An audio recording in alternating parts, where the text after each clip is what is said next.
Good morning. Is it a breach of Brexit? Labour's EU trade deal raises eyebrows, with Brussels reportedly demanding that the UK complies with their laws for the first time since Brexit. Well, that's left some asking, will the Prime Minister live to regret this EU reset? There are more revelations this morning about the suspected Chinese spy who befriended Prince Andrew, as it emerges that actually this particular alleged spy has already met two former prime ministers. The Home Secretary pledges a crackdown on illegal workers as she arrives in Rome to see how the Italian government curbed small boat arrivals. We'll be talking to the Shadow Home Secretary a little bit later on. Mysterious drones fill America's skies, leading many to ask if this isn't another attempt at espionage by China. So could they be over the skies of Britain soon? Dairy farmers in Northern Ireland unite for the annual winter farming fair as Christmas sales get underway. And it's only 10 days to go now till Christmas. You might still be brainstorming gifts. Well, today we'll debate whether vouchers and cold hard cash make the perfect present, or do you think that's a bit impersonal? Good morning. England's cricketers are struggling in New Zealand on day 2 of the third test in Hamilton, having been bowled out in the first innings for just 143. In the Premier League, meanwhile, West Ham boss Julian Lopetegui believes Michail Antonio will play again after his car crash last week. And we look ahead to today's Manchester derby. Good morning. After the sunshine yesterday, unfortunately it's returned to the grey and gloomy skies today. Find out all the weather details with me coming up a little later on. It's just gone 6 o'clock. I'm Stephen Dixon. And I'm Anne Diamond, and this is GB News Breakfast.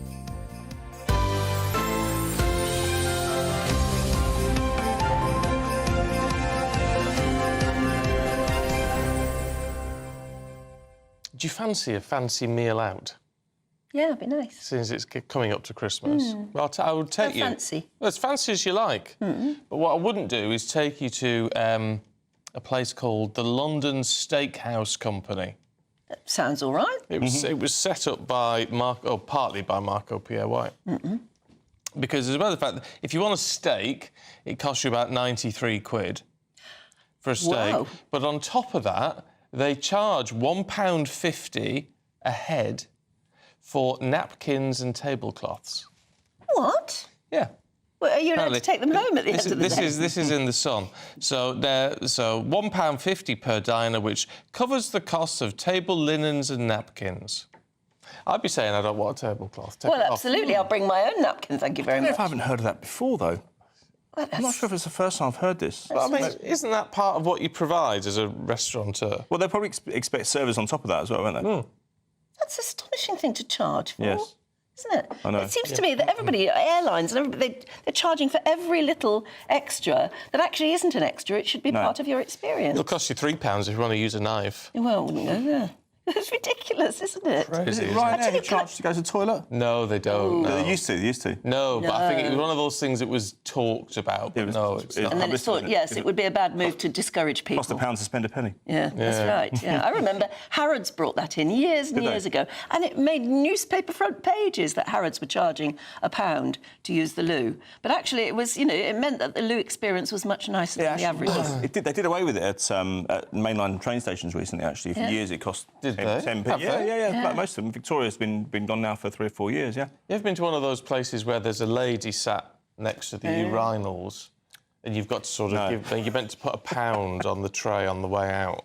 Oh, you don't mean the freshen up guy, do you? You have maybe a little squirt. Well, yeah, they do. They have a squirt. They have stuff like that. But I always find that really uncomfortable. Do you? But it means the loos are being nicely cared for. Yeah, no, but you're sort of obliged to then say, oh, here's every time you go in, here's £1. And this old lady sat there with a mop and bucket. It's worth it for a nice experience, isn't it? Can I just ask about that steakhouse thing? Yes. If you, because you're young and trendy, both of you, and it's just that one of my sons put it to me that apparently, if you're going out on a date and you go for a steak, that's considered a naff thing to do.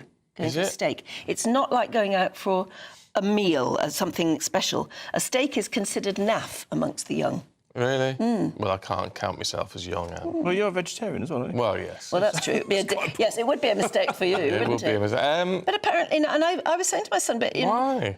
when I was younger, yes, there were steakhouses all over the place, and that's why they were called steakhouses, and it was considered the trendy place to go. Does he mean like an Angus steakhouse, which have sort of gone out? No, he just means gone out of favour going a little out bit. for a steak, or going out to a restaurant and just ordering a steak is considered naff amongst the young, apparently. Oh, the young are very odd though at the moment. Yeah.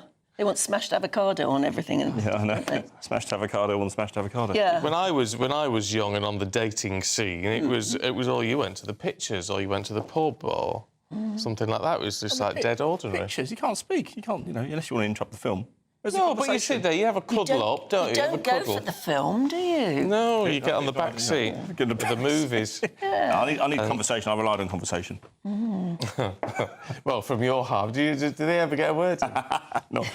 I went to one film once and I actually quoted every line before, because I'd already seen it. I quoted it before I saw it. I got a bit of a ticking off. What was Yeah, your I bet you did. first date movie? First date movie was Fever Pitch, 1997, at the Odeon, Leicester Square. Yeah, I'd seen most of the Remember matches. it well. Most of the matches that were featured in it, I'd seen them before, and I kept telling her the results of matches, and she got really cheesed off. First date movie?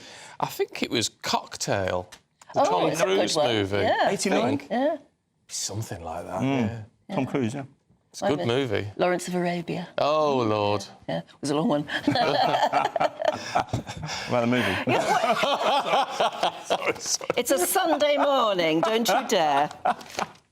Don't lower the tone. Better. You know Honestly. better, You were Aidan. looking at me ready to say that. You... Trust the sports desk to lower the tone. Anyway, Isn't that the case in every newsroom? it really is, always. Yeah. Sports desks are always a disgrace. OK, well, if you've got a first date movie to tell us about, we'd love to hear from you. Please get in touch. Now, it is a busy morning with the politics. There are new migration figures, Brexit betrayal, Kemi Badenoch hitting out at Nigel Farage. It's all kicking off today. Well, we're joined now by former advisor to Boris Johnson, Oscar Reddrop. It's difficult to know where to start, almost, isn't it? Absolutely. Let's start with what is, and certainly will appear to Boris Johnson, as a sort of what Keir Starmer is calling an EU reset, which to a lot of people is looking like a betrayal of the Brexit vote. I think my old boss Boris on the front page of the Express today said exactly that. You know, we did so much as a nation, and I'm not talking about politicians here. I'm talking about the people of this country. The democratic will of the people in this country did so much to finally break free of the European Union. And this is a kind of a sleight of hand magician's trick from the Prime Minister and Keir Starmer, who is slowly but surely ensuring that the UK will be under the thumb of the EU once more. I mean, these leaked documents that the Times have seen are genuinely stunning for a country that has, as I said, did so much to break free, finally, from the European Union. Whatever your politics is on that, you know, but that was the democratic will of the people here. You know, they're making demands of the United Kingdom now. And that if you just take a step back, that's quite remarkable, you know, for a country no longer in the EU to be absolutely kind of subservient to several key demands on fisheries, on the ECJ. But it's because we're asking for stuff, isn't it? And they're not going to let us have anything without tit for tat. Absolutely. So when Keir Starmer was touring around the EU, I think it's like 15 or 16 visits since he's been Prime Minister, he seems almost uncomfortable being in the country of the population that voted him in since he's been Prime Minister. But, you know, this was always going to be the case. You know, the EU and all the warm words that we offered diplomatically on those visits, you know, they were always going to demand stuff in return. And 9 times out of 10, we will come out the B side of that Yeah, deal. because they're going to punish us, aren't they? Completely. And, you know, you just get the feeling that without a real agenda, without charisma, without real drive from a leader, Starmer's just going to fall back into what he knows. Well, it's interesting because obviously we touched on some of this yesterday, and a lot of people got in touch. And I remember one of the messages, because we were saying, well, it's not democratic. We had this huge democratic process, and this seems to be just going against that by the back door. Yeah. But someone messaged and said, look, hold on, the last general election, in effect, a referendum on this because we knew where Labour stood. Well, that's an interesting point, and I actually think in quite a very, very sad way, when we think back to that referendum, I think Starmer's almost hoping that by doing it slowly but surely with that huge majority he did get, that people won't notice. People don't really care about Brexit anymore. They're over it. Completely not the case. So when you see in the briefings, will he, regret it as Prime Minister? I think he will. I think he's taking people for fools on that. I think he's hoping that people don't realise, but I don't think he understands what that vote meant to people. It was a huge generational defining thing for the identity of this country and where we go. Plus, we're in this position now where migration is net migration is a huge problem in this country. And part of the deal with this is some sort of open border policy. Yeah. Which seems completely counterintuitive. Well, look, I think they're hoping to almost... I mean, Labour's whole approach to dealing with illegal immigration to this country is to kind of tackle it upstream. And so I think they want to do deals all around, the world, actually, but of course with EU nations in terms of how do we stop them getting here in the first place and dealing with it upstream. But again, the EU acts in one interest and one interest only. Totally fair enough, and that's itself. And I think Boris is completely right. We will be in the shackles of the EU before we know it, with a leader like Keir Starmer if he keeps going the way he's going. I think that's terribly sad. One of our viewers, Glenn's been in touch, saying, why are we even considering going back in there when there's a fantastic opportunity coming up with America? And is it because Keir Starmer is so frightened of what's happening in America? Keir Starmer, I think, is frightened of making decisions. So I don't think he would want to lock off opportunities with America, in fairness. And at the moment, he gave a speech a few weeks ago where he kind of talked about the geopolitical environment, trading opportunities for the UK. But I don't think he wants to make a decision at the moment in terms of that trade-off between the US and America. But if we do get into some kind of trade war, if you like, between the EU and he will have to make a decision. He can't please everyone at that moment in time. And it does feel like, as we've discussed, he is leaning on the European Union rather than the opportunities that America would afford. Which, again, to many people, would be a huge mistake, because the EU is not even the EU that we knew it was to be in 2016. No. I mean, look at France, look at Germany. It's not, and again, no pleasure in this, it's not in a good place. Meanwhile, the Home Secretary's in Italy, where she's looking at how they've tackled the small boats crisis, which it would appear, managed to do much more successfully than we have. I mean, the illegal migration, small boat crossings in the UK has now surpassed 35,000 this year so far, which is considerably above what happened last year. Yeah, it's around 20,000 since the Labour Party took over in government. I think there was a record day in December of around over 600 for that time of year. So clearly, stopping the boats, really clamping down on illegal immigration hasn't got off to a flying start from the Labour Party. I think it's fair to point out that is a cross-party issue. The Conservatives' record, as Keir Starmer described it, was an open border kind of experiment, one nation experiment, which is very clever for him, language from him to really twist the knife on the Conservatives' record on it. But again, the touring around EU nations, warm words, talking shops, looking busy, which is sometimes what it feels like when you look at Yvette Cooper's visit here, ain't going to cut it. The electorate will not stand for warm words. They will not stand for slogans like "smash the gangs" and the like. They will want fast, urgent delivery, and that's just clearly not happening at this moment in time. My personal view, and I was there in government at the time, without a deterrent like Rwanda, which was not perfect, don't get me wrong, but without an active deterrent, people will get on those boats and they will make that devastatingly dangerous journey to these shores. Can I ask you about the Prince Andrew saga as well, with this alleged Chinese spy, who now, it's reported in the Telegraph, has met two former Prime Ministers, David Cameron and Theresa May. Would that be unusual? I mean, I would have thought any Prime Minister would meet loads of people. It doesn't necessarily mean anything, does it? Well, I mean, if the people they're meeting are have no ill will for this country or don't pose a security threat or risk, then absolutely. And you're right. You know, when I used to follow Boris around, it was, you know, you'd meeting, you know, hundreds of people at one time and, you know, shaking hands and you're on to the next one, and it can be quite a blur. But, you know, this is potentially really embarrassing, I'd say, for the United Kingdom. You know, China do pose a security threat to this country in terms of the intelligence and the influence that they clearly want to have. I think there's a real talk at the moment in terms of does someone, I think Farage has actually come out and said this, do we use parliamentary privilege to name this spy? I think in foreign media, he has already been, or they have already been named. Why are we being so precious about not naming him? I think there is a legal element to that. I don't think that's going to hold or last long. Does it matter, though, if we name him? We don't know. We you know, doesn't mean anything. Ponters don't know who he is. I think probably the argument for those who want to do so would be it's a matter of principle. And actually, you know, if you do pose a security or intelligence threat to this country, then you should be named and shamed as part of that process. And I think in the fullness of time, I'm sure that's inevitable and that will happen.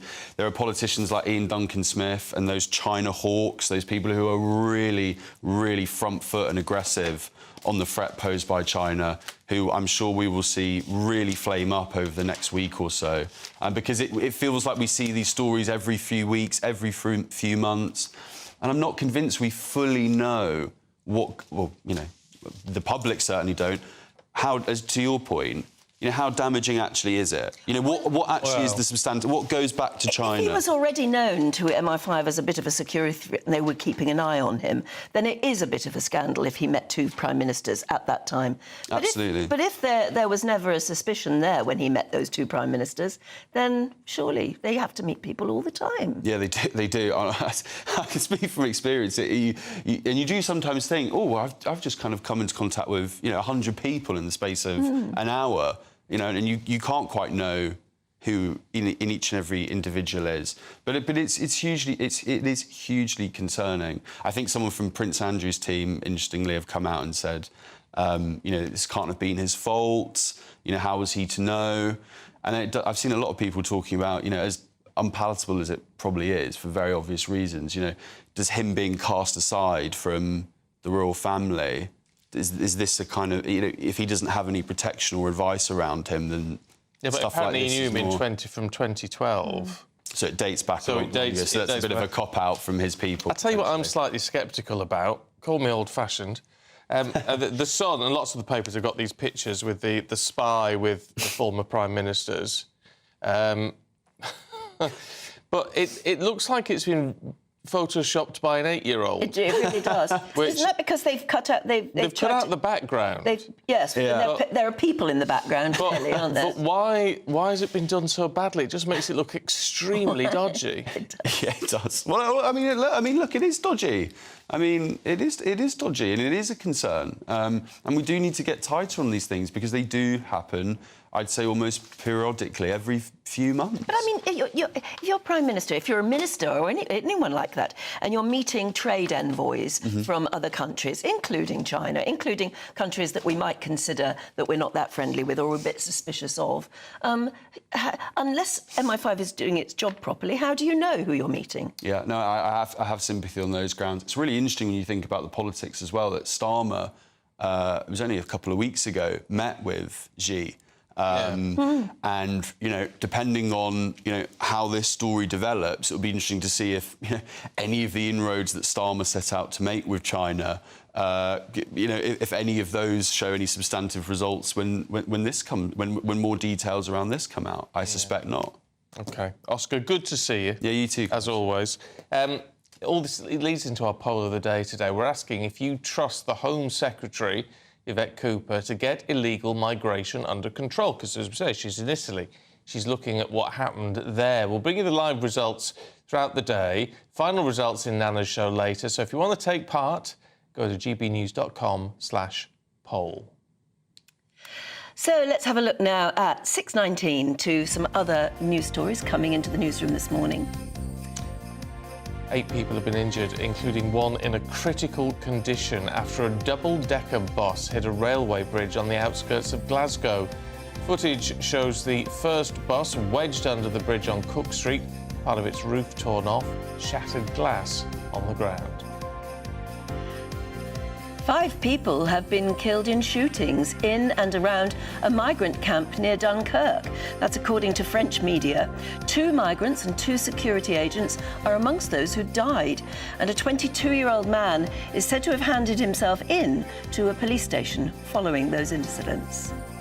And if you want to look up, the Geminid meteor shower is lighting up the night sky this weekend. The celestial spectacle is here every December, and it's one of the last meteor showers this year. Overnight, it was captured in parts of Northumberland and as far south as Somerset by some very keen photographers.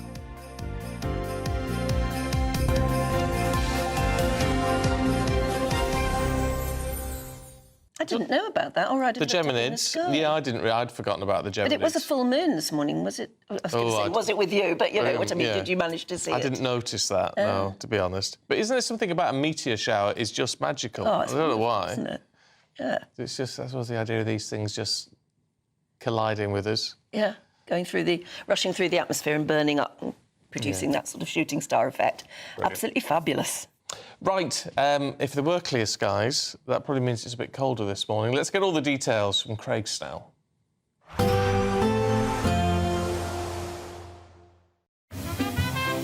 Heavy showers first thing will be followed by a warm, cosy day. Boxed boilers, sponsors of weather on GB News. Good morning. Welcome to your latest GB News weather forecast on the Met Office. Unfortunately, it's a return to the grey and gloomy skies for most of us today. Wettest of the weather will be across parts of Scotland, but for all of us, it will be feeling a good deal milder than it has been of late. So we really start the day rather grey. Best of any brightness really right throughout the day will be across many eastern areas, where the further west you are, greater chance of seeing some rain, especially for parts of Scotland, where this rain will turn increasingly heavy and persistent later on across the northwest. But with the winds coming in from the Atlantic, as I said, a mild feeling day. Could see highs reaching up to 12 or 13 degrees in a few spots. So we end Sunday afternoon very grey across many parts of England and Wales. There will be still a few glimmers of sunshine, but they'll be very fleeting if they do occur. A risk of some spots of rain across the moors, the mountains of Wales, especially for the Pennines and the mountains of Northern Ireland too. But the main bulk of the rain really will be across parts of western and northwestern Scotland, where it will be heavy and persistent, combined with a strengthening wind. So quite a wet and windy end to Sunday across parts of Scotland. Further south, as we go through the course of the night, remaining fairly quiet. Still a risk of some spots of rain across any high ground, some hill fog too, making it a rather murky night in places. But with the cloud cover and the winds coming in from the west, it's going to be another mild night. Temperatures in most towns and cities holding up into high single figures. As we move into Monday, I'm hopeful we will see a little bit more in the way of brightness. The wind's a bit more stronger, so that hopefully will break up some of the cloud as we go through the course of the day. So some sunshine around, but for the far north of Scotland, this rain band really not going far at all during the course of the day. Warnings are in force. Could see some very heavy rainfall in places. Further south, in the sunshine, feeling mild. Once again, could see highs reaching 12 or 13 degrees. Expect a warm front, moving from the kitchen right through to the rest of the house. Boxed boilers, sponsors of weather on GB News.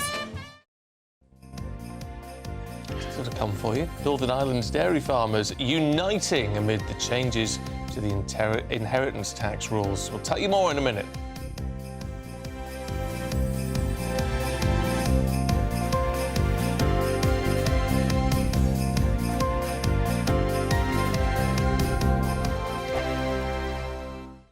Join me, Camilla Tominey, for a frank and honest discussion with those in power that cuts through the spin and gets to the heart of the issues shaping our nation.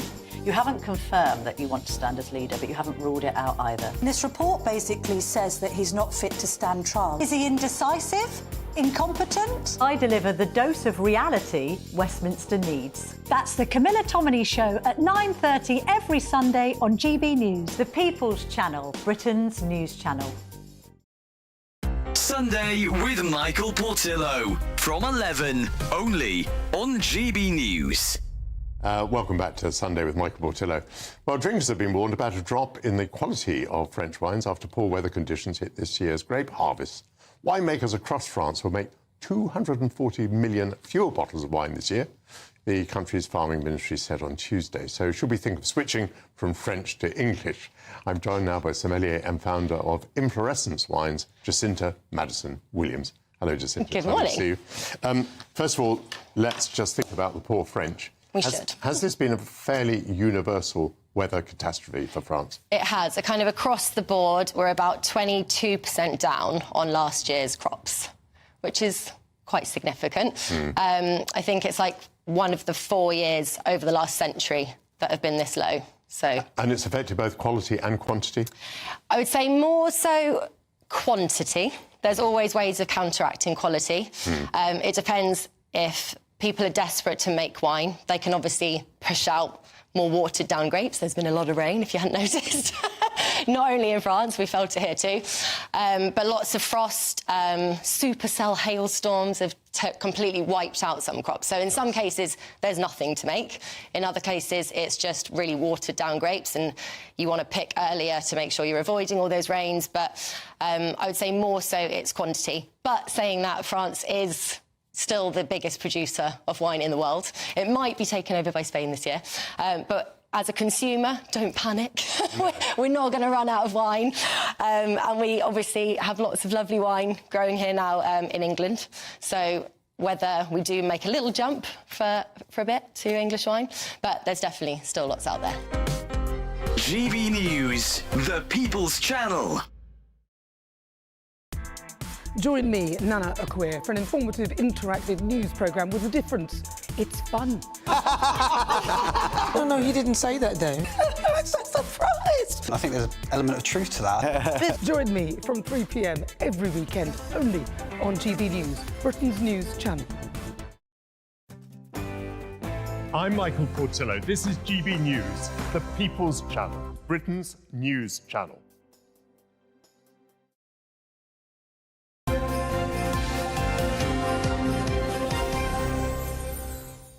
Morning again, it's 6:27.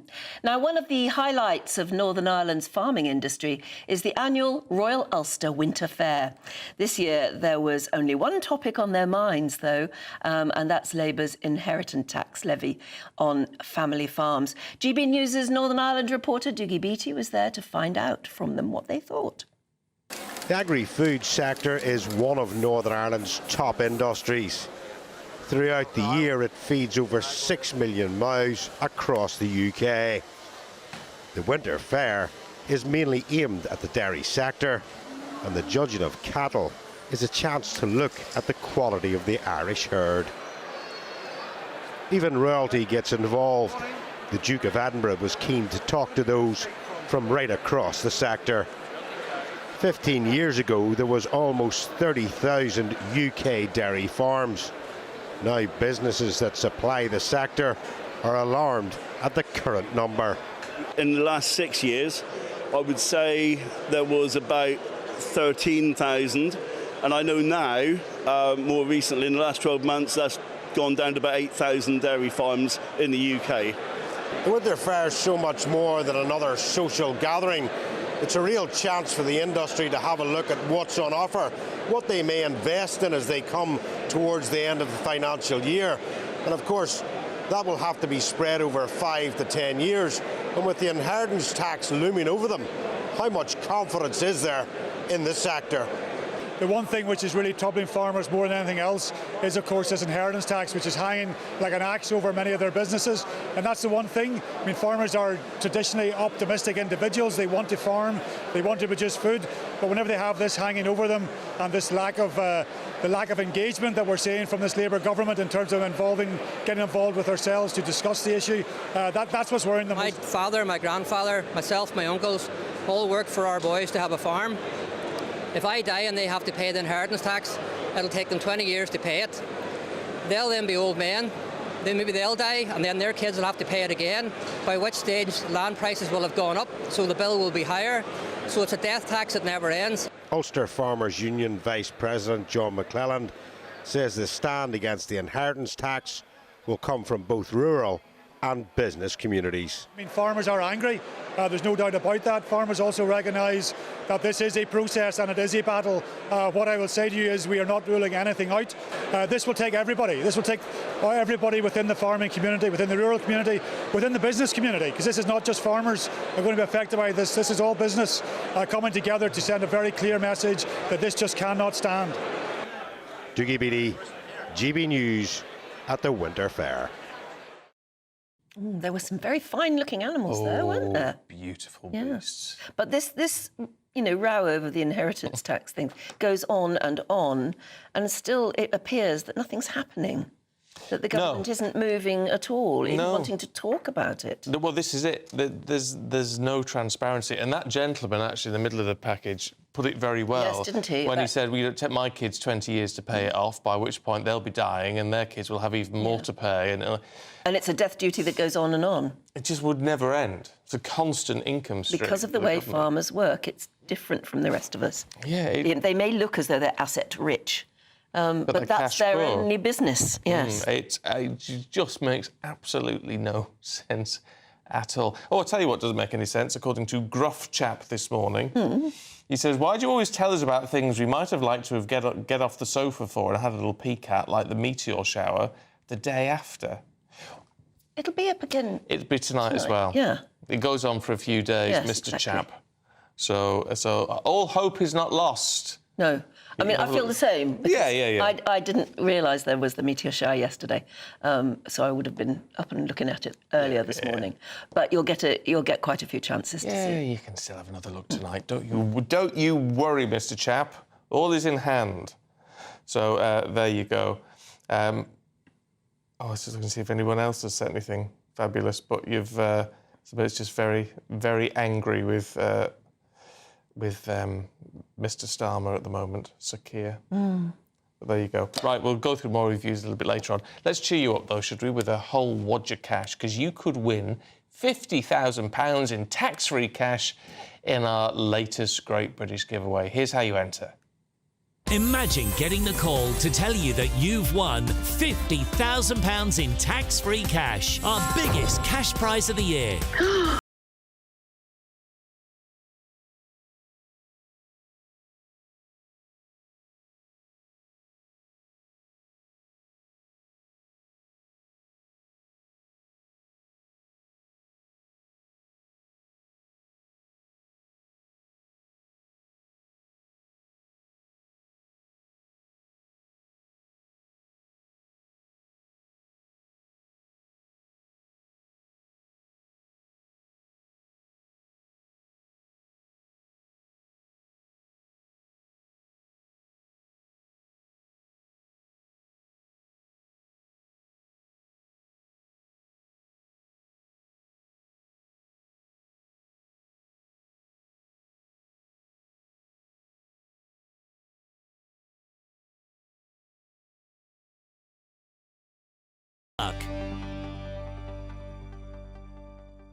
And do stay with us, because Aidan McGee will be here in just a couple of moments to go through this weekend's sport.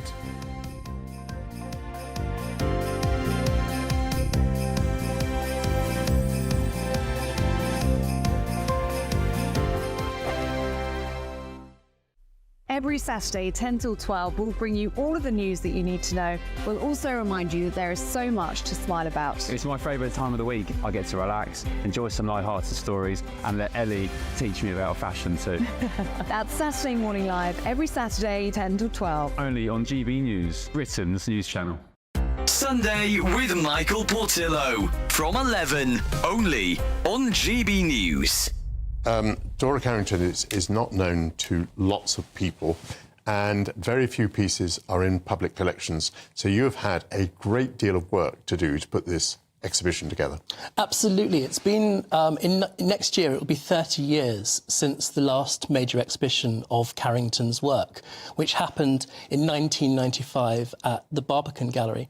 And I guess if people know Carrington's work, they might have seen the film that took place that year, that came out that year, starring Emma Thompson as Carrington and Jonathan Pryce as Lytton Strachey, who was her main kind of key relationship in her life. And that, in a way, dramatised a lot of those relationships. And so people will often know her life as much as her art. There's only 16 works in public collections, and so apart from chances such as the big billboard campaign you mentioned 10 years ago, there have been very few chances to actually see her work in the flesh. And so what this exhibition does is bring together around 80 works by Carrington and a few of her key contemporaries, providing a new generation really a chance to see and enjoy her work. She was one of the most remarkable of her generation at the Slade School of Art. She won several prizes for her drawing and her draftsmanship.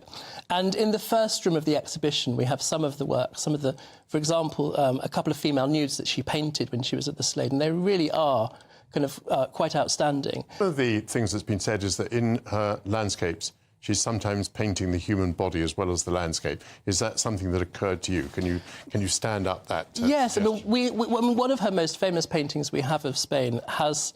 It's very much like you could liken it to the female form. You know, the kind of the delicately put. Yes. GB News, the People's Channel.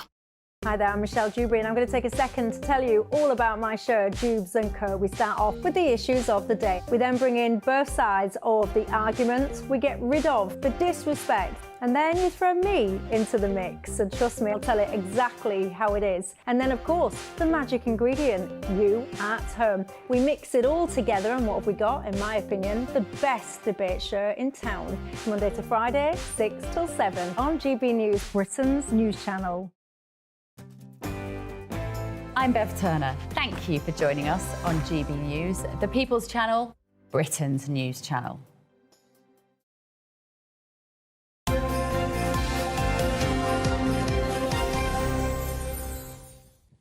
At 6:36, let's go through all the sport for you with Ada McGee. Good morning. Good morning to you both. We better have a look at the cricket to begin with. Yeah, the play has closed. I mean, look, let's put it in context here. England have done the hard work. They've won the series down in New Zealand, but a wretched day two of the third test. They've been. We were hoping for a whitewash. Yeah, we were, but I just think sometimes, you know, these players, they've been down there for a long time. They're itching to get home.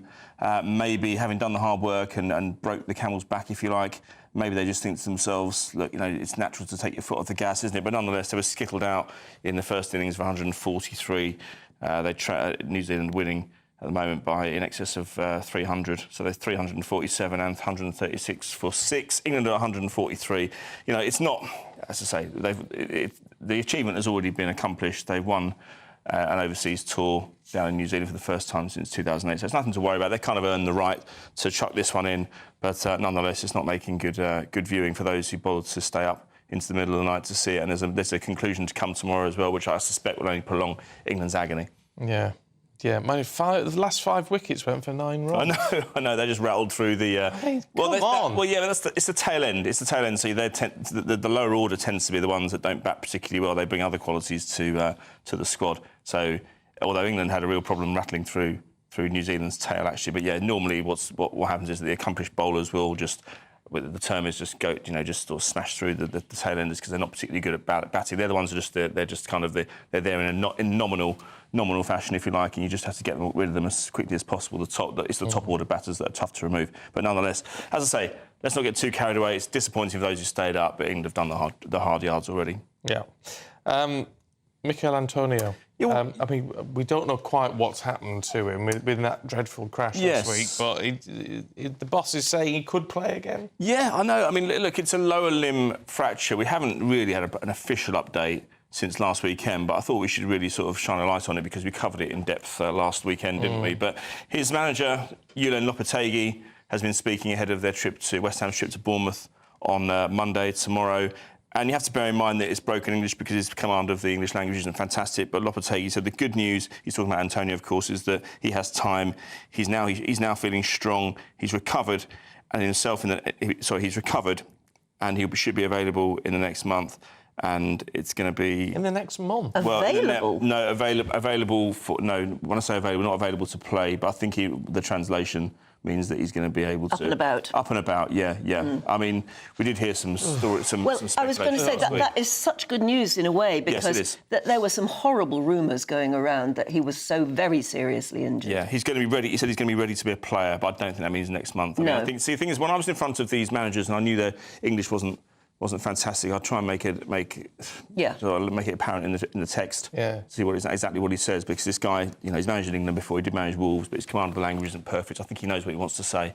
But this is why West Ham should really have probably made us taking command of the situation themselves. And made a statement. But it does sound encouraging. It's the first update we've had in over a week. It is positive. So, yes, it's in positive. some way, isn't it? Exactly. But a lower limb fracture, I mean, that does sound quite horrific, doesn't it? It could be very bad, or it could... Well, a fracture doesn't sound... I mean, he was in intensive care. Yes, he was. I mean, sometimes you get these... I've seen compound fractures before where the leg splits. Yes, but I mean, we've seen them in football quite regularly. We've seen them in athletics as well. And if it's a clean break, sometimes it looks worse than it actually is. In fact, some of the really horrific cases we saw back in the 90s when the treatment wasn't quite as advanced as it is now, it wasn't the break that caused the problem long term. It was actually infection in hospital. Yes. But you'd like to think... And that's really dangerous, yes, one would hope. Absolutely. So, look, I mean, there could be multiple problems here below if it's a fracture below the waist. Can I ask you a politics question then? Yeah. What about the new president of Georgia? Mikhail Kavanashvili, Yeah, who used to play in the Premier League. He played for Manchester City. A very different Manchester City to the Manchester City we know. What, did they win those days? No, actually, they got relegated that season. Was he any good? Was he a striker? He was a striker, yeah. I saw him play, against Queen's Park Rangers in 1996. I remember Niall Quinn, who was his teammate at the time, an Irish guy, quite a famous fella, was on Question of Sport. And he was, they asked these questions in between the rounds about their career and everything. And they said, what about these new signings for Manchester City? And he said, so what about this guy, Kinkladze and Kavanashvili, two players they signed from Georgia? Kinkladze went on to be very successful. And he said, they're both nice guys, yeah. I mean, they don't speak in English, but they seem nice. And that was where the Premier League was at the time. We didn't have to have that many foreign players. But, yeah, he's been elected in Georgia. But when I saw the headlines, Georgian striker, I assumed they meant Kinkladze because he was the one who was really successful. But Kavanashvili, no, he was a cheap foreign import, as we say. But he's not the first footballer to go into politics overseas. There's a guy called, around about the same time, Igor Stimac at Derby went on to become very senior in politics in Croatia. So, well, apparently he has strong anti-Western, often conspiratorial views. Really? So his time in Britain hasn't rubbed off on him. No, it was quite brief, but it was, as I say, it was a tumultuous time for the club. It really was, and they were playing at Main Road, and as I say, they're unrecognisable from the side of the club of today. Rather, they did different ground, different training ground, completely different personnel, and in fact, they were so unsuccessful in those days that some fans actually hark back to those days as the good days because they were almost a comedy act in some ways, in many ways, in fact. Different to now because... Anyway, we'll talk about the Manchester derby a little bit later on. Of course. Aidan, for now, thanks very much indeed. Do stay with us. Still to come, Lewis Oakley and Emma Wolfe will be going through the newspapers.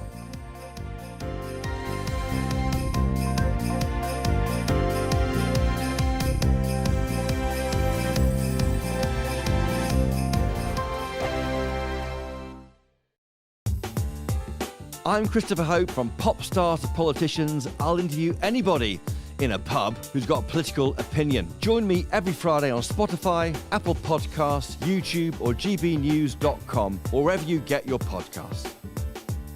This is GB News, the People's Channel.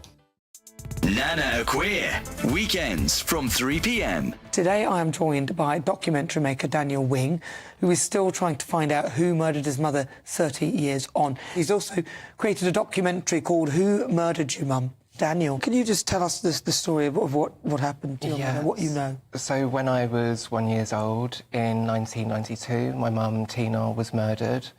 My dad went on trial for it and was acquitted. And the case went unsolved and has been unsolved for 32 years. My nan, who raised me, amazing woman, passed away sadly 2 years ago, and that kind of sent me on a quest for answers. So your documentary then, what are you hoping to achieve with it? I am fighting for justice for my mum. I have had a meeting with the police and they are looking to see what they have and are looking to reopen investigation if they can find new and compelling evidence. What's interesting now is speaking to other families who are actually going through the trauma and experience of murder. Yeah. My mum didn't get the opportunity to be a mum. What would my life have been? I'm now 33 years old with no parents. And it's that kind of thing. It's a very, I guess, lonely journey in what I'm experiencing. That's why I wanted to make this film, because I hadn't had the opportunity to be able to grieve my mother and know who she was. And that was really what this journey was about. It was about finding out who she was and being able to grieve. Everyone had the opportunity, although terrible circumstances, to be able to go to the funeral and have that moment, and I never had that opportunity. The People's Channel. We're proud to be GB News, the People's Channel. And as you know, we always love to hear your views. Now, there's a new way of getting in touch with us at gbnews.com/yoursay. By commenting, you can be part of a live conversation and join our GB News community. You can even talk to me, Bev Turner, or any of the members of the GB News family. Every Saturday, 10 till 12, we'll bring you all of the news that you need to know. We'll also remind you that there is so much to smile about. It's my favourite time of the week. I get to relax, enjoy some light-hearted stories, and let Ellie teach me about fashion too. That's Saturday Morning Live, every Saturday, 10 till 12. Only on GB News, Britain's news channel.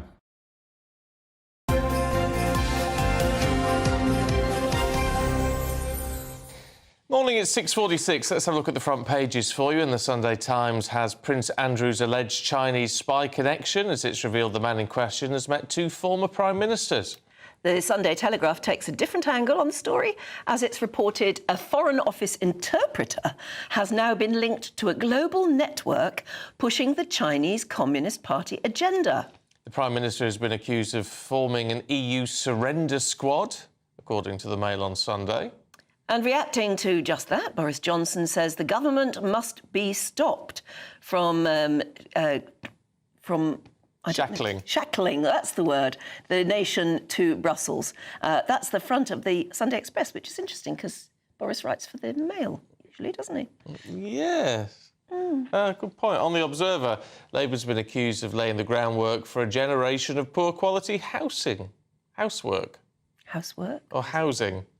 Housing. I think, yeah. Or words to that effect. Yeah, we've got a few malapropisms going around today. Yes. Anyway, joining us to go through what's making the news, Emma Wolfe and Lewis Oakley. And a very good morning to you both. Good morning. I can imagine there's going to be a lot of poor housework in the years to come, but that's another story entirely. For a totally different reason. Yes.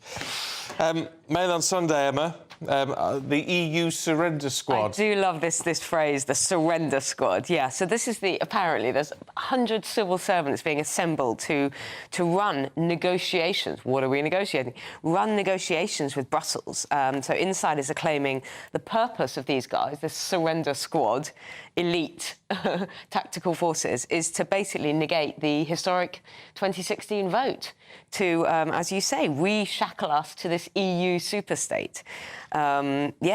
Critics are saying the Prime Minister's on the ditch of on the verge of ditching all the freedoms, all the opportunities of Brexit to permanently lash us to the EU and overturn Brexit. Apparently, what Brussels want in return is freedom of movement for young people and acceptance of EU laws and the continuing rights of the fishing rights and things like that. But it's getting people very angry. It is interesting, isn't it, to see how Keir Starmer has been dancing around this. He was very clear during the election campaign. He was very clear that he wasn't going to overturn Brexit, wasn't going to rerun the referendum, anything like that. But he has also had meetings with Spanish Prime Minister, with all sorts of EU heads of state, which obviously is part of his job. And there do seem to be talks going on. And I think a lot of people are worried and a lot of people would like to know exactly what's up. I think you've got to be cautious, haven't you? We went through so much as a nation with Brexit. It was such a tight divide. I mean, we're almost at 10 years since the vote and years before talking about it. So, of course, people want to protect what they feel like we had a hard-working hand in. I guess the thing is, this is how it works, right? With any trade deal, with any bloc or any country, there are going to have to be some negotiations, and there's going to be, well, we want this, if you'll give us that, and you have to weigh it up as to whether that's the right thing to do and if you can sell it to the people. I think the thing is with the EU, there is this feeling that they want to punish us, so people worry, well, if you give them an inch, they'll take them out. I think the other thing as well is Trump. Trump is coming in. Trump really likes this country. Could there be better trade deals to be had there? Do we want their chicken? I don't know. So I don't know. I think it's just, we can't keep doing this. We can't keep year after year having this whole Brexit and what is it? But Brexit was an opportunity, and I think that the real problem is there has not really been a leader that's kind of grabbed Brexit by the horns and said, right, we're going for it, guys. It's always sort of been we'll be dragged along slowly. I know, I agree. And I think you either have, Brexit is like magic. You either have to believe in it or you don't. And I don't think we've had leaders that have really, other than Boris' argument. We haven't had much leadership from anyone. We haven't. It has politically been a bit of a mess, actually, since, well, for the past 5, if not 9, as you say, 8 years. Yeah. But you're right. It's exhausting. It's pointless to go back and back and back over this. Can't we just accept what happened in 2016, whether you agree or disagree, and move on and make the best of that? And that's what we seem But isn't it right that it has to... I get very confused with it all, but a renegotiation was necessary in 2025, wasn't it? It's part of the... It had to be updated. The deal had to be updated or something. I can't remember exactly. I don't think it was. I think there was something like that. And we should always be reviewing things and say, well, is it working? You need those options to... So is it fair to call it a surrender squad? Well, no, and that's what critics are calling it, of course, because it does look as though, what are these negotiations? Why do we need this many people negotiating with Brussels? We've already told them. But you're right, we have to keep reviewing things. And things like, the youth mobility scheme. Is that freedom of movement? Or is it just letting people come over here for 2 years, young people come over for 2 years? But, look at our record on immigration. We're not very good at getting rid of people that we don't necessarily or don't have leave to remain. So I think there are questions on things like that which look as though it's the thin end of the wedge. They look as though they might be letting people back in, although we've said no, unfortunately, I think, we've said no to freedom of movement. So we've got to keep a cautious eye. Let's look forward to another story then on the Sunday Times about Prince Andrew, the suspected Chinese spy, who we now learn met 2 former prime ministers. Yes, Andrew causing trouble again. I think that with this story, though, that I read it and I thought, well, let's not overreact here. First of all, Prince Andrew doesn't know the nuclear codes or any secrets. He's not been told anything, and he has pictures with everyone. I think seeing 2 former prime ministers is slightly a bit more, well, because I think the thing here is about influence, right? It's about, can they be influencing things from the inside? We don't know exactly when they met, the 2 former prime ministers. Assertion really is that they probably weren't in power at the time. And if you're any kind of media person, I'm sure everyone around this table has had people come up and wanted to take a picture or something. They meet so many people. It's not clear to me that anything was given away or there was any influence. We have to keep a look at it, and the MPs seem to be ready to name this person in the Commons any minute, so we'll know more. I don't think we'll know a lot more when we know his name. No, I don't get the whole name. Prince Andrew, if it's true, is a little bit more concerning. He was apparently in contact with this figure for about 8 years and with personal and business dealings, and he doesn't have a great record. I think the Cameron and May thing, two former prime ministers, they're just photos. They meet thousands of people every year as prime minister, as former prime ministers, as MPs. Anyone can get a photo with, a prime... I mean, not anyone can get a photo, but I mean, a lot of people are going to have selfies with the prime minister. But I think the fact that he was working alongside someone, a senior royal... It's about influence. But it's what the Chinese want. They want this thing. This is their scheme. It's called elite capture, where they go for the heads of establishment. So, I mean, they're not doing that just for fun. If they're hanging out with Prince Andrew, they think that they can get something out of it. So that does... It depends what he knew when. So, if no one knew, then he was just someone he was doing business with. I'm not making a defence of Prince Andrew, by the way. I'm just saying he's not that important. No, he's not, but I'm sure he thinks he is. Well, yeah. He knows a lot of people. I think that's probably it. Right, let's have a look at the Observer, Emma, and all this house building talk, which has been going on, but it's going to build slum houses, apparently. Well. OK, Angela Rayner, as you say, Labour have been promising just to magically come up with 1.5 million new homes. Angela Rayner, Deputy PM and Housing Secretary, is very into all this. And these are these kind of office refits, basically, where developers... There's a loophole in the scheme. Developers are allowed to pretty much repurpose office buildings into residential. There are loopholes, and if it's done well, it doesn't have to mean basically it can turn into not very pleasant housing. They're not where they should be. Offices are not really fit for residential. So I threw you a big story. That's We didn't have a lot of time left. We'll come back to it. Thanks both. Here's the weather.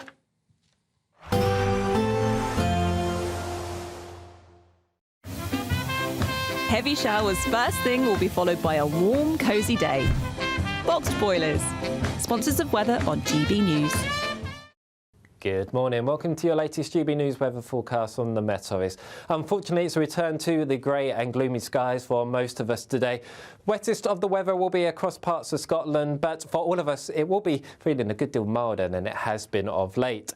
So we really start the day rather grey. Best of any brightness really right throughout the day will be across many eastern areas, where the further west you are, greater chance of seeing some rain, especially for parts of Scotland, where this rain will turn increasingly heavy and persistent later on across the northwest. But with the winds coming in from the Atlantic, as I said, a mild feeling day could see highs reaching up to 12 or 13 degrees in a few spots. So we end Sunday afternoon very grey across many parts of England and Wales. There will be still a few glimmers of sunshine, but they'll be very fleeting if they do occur. A risk of some spots of rain across the moors, the mountains of Wales, especially for the Pennines and the mountains of Northern Ireland too. But the main bulk of the rain really will be across parts of western and northwestern Scotland, where it will be heavy and persistent, combined with a strengthening wind. So quite a wet and windy end to Sunday across parts of Scotland. Further south, as we go through the course of the night, remaining fairly quiet. Still a risk of some spots of rain across any high ground, some hill fog too, making it a rather murky night in places. But with the cloud cover and the winds coming in from the west, it's going to be another mild night. Temperatures in most towns and cities holding up into high single figures. As we move into Monday, I'm hopeful we will see a little bit more in the way of brightness. The wind's a bit more stronger, so that hopefully will break up some of the cloud as we go through the course of the day. So some sunshine around, but for the far north of Scotland, this rain band really not going far at all during the course of the day. Warnings are in force. Could see some very heavy rainfall in places. Further south, in the sunshine, feeling mild. Once again, could see highs reaching 12 or 13 degrees. Expect a warm front, moving from the kitchen right through to the rest of the house. Boxed boilers, sponsors of weather on GB News.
Listening or watching on demand. Good luck. In the GB Newsroom, we bring you the news as it happens. With our team of dedicated journalists across the UK, we're ready to keep you up to date with what's happening every half an hour, every single day. Bulletins here on GB News, the People's Channel, Britain's news channel. If you want your news to be straight talking... This is the nightmare for the Conservatives again. Down to earth. It's not just Nottingham where this is happening, is it? And most importantly, honest. Hard-working, middle-class taxpayers, they'll get their book thrown at them. Then catch me, Martin Daubney, Monday to Friday, 3 till 6 p.m. on GB News, Britain's news channel. Nightmare commute? Kick it up a gear with GB News Radio. You can listen online and on DAB+ and on the GB News app. We're also on TuneIn and the Radio Player app. From the school run to rush hour, get revved up with GB News Radio. We are the People's Channel, Britain's news channel. Join me, Camilla Tominey, for a frank and honest discussion with those in power that cuts through the spin and gets to the heart of the issues shaping our nation. You haven't confirmed that you want to stand as leader, but you haven't ruled it out either. This report basically says that he's not fit to stand trial. Is he indecisive? Incompetent? I deliver the dose of reality Westminster needs. That's the Camilla Tominey Show at 9:30 every Sunday on GB News, the People's Channel, Britain's news channel. Good Afternoon Britain isn't just about us. The wonderful thing about this programme is it's about everyone watching. It's an interactive programme. Well, there absolutely is something to see here, and we're going to be talking about it more. Whether it's breaking royal news, Will, please bring us up to date, or indeed a particularly punchy speech in the House of Commons. Very, very curious. We bring it to you live, and then we bring you live reaction as well. That's Good Afternoon Britain, weekdays from midday. Only on GB News, the People's Channel, Britain's news channel.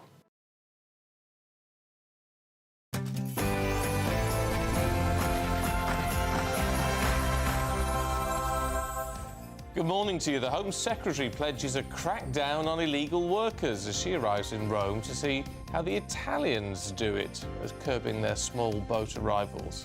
And that's as GB News reveals 35,000 small boats have come across the channel this year alone. But Labour says it's all under control, as Yvette Cooper celebrates a small win for the government. The much stronger enforcement that we've been taking in the UK, including over 13,000 returns since the election. And is there a breach of Brexit going on? Labour's EU trade deal raises eyebrows, with Brussels reportedly demanding that the UK complies with their laws. That's for the first time since Brexit. More revelations about the suspected Chinese spy who befriended Prince Andrew as it emerges he met two former prime ministers. Mysterious drones fill America's skies, leading many to ask if this isn't another attempt at espionage by China. Could Britain be next? Dairy farmers in Northern Ireland unite for the annual winter farming fair as Christmas sales get underway. And with 10 days to go until Christmas, you might still be brainstorming gifts. Well, today we debate whether vouchers and cold, hard cash make the perfect present, or do you think they're a bit impersonal? It's Manchester Derby Day, with both City and United dealing with their own unique problems ahead of this afternoon's clash at the Etihad. We'll look ahead to that. And it's day one of the PDC World Darts Championship at London's Alexandra Palace. Good morning. After the sunshine yesterday, unfortunately it's returned to the grey and gloomy skies today. Find out all the weather details with me coming up a little later on. It's just gone 7 o'clock. I'm Stephen Dixon. And I'm Anne Diamond, and this is GB News Breakfast.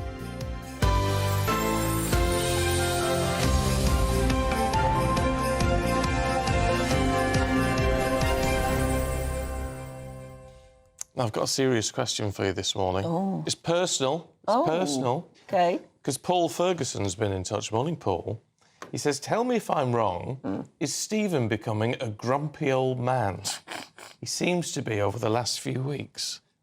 Well, you admitted yesterday that you felt grumpy. Yeah. Witness. Thank you.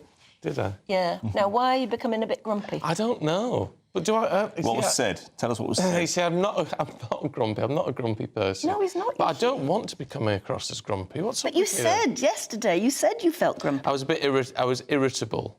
I was irritable yesterday. What irritated you? I don't know, but you do get a bit irritable, Yeah, you don't do. you? Maybe it's the menopause. Oh, don't start, please. Oh. But no, I tell you what, it's dark mornings, it's the weather. You have to drive here, you're driving through that awful weather in the Christmas. dark. Yeah, but you cheer don't up, feel man. it yet, do you? I think the weather is so horrible at the moment. I deliberately put Christmas songs on this morning just to get in the mood. Well, that's what you need to do, I think. Yeah. Did you? I had Simple Minds on this morning. Did you? Which wasn't... You're Simple Minded in the sports desk. Well, there you go. Simple Minds. I had a bit of a flashback. What do you think to vouchers? For Christmas, present? don't like it. Swear by them. You would? Swear by them, yeah, definitely. I've bought them for years, actually. I just think, not so much vouchers, cash. Cash is so flexible. Cash is still king. And rather than pick up... I mean, how many presents... It's thought. It's about the thought that goes into a present. No, I think about the amount. But, Yeah, but you're also thinking that person can now buy something they really want. No. Yes, and if it's a £20 note, I call it a £20. I call it a purple drinking voucher. Yeah, no, I think it's. I I just don't like it. And my niece actually has asked for money this year, and I've said yes. But I mean, I don't like it.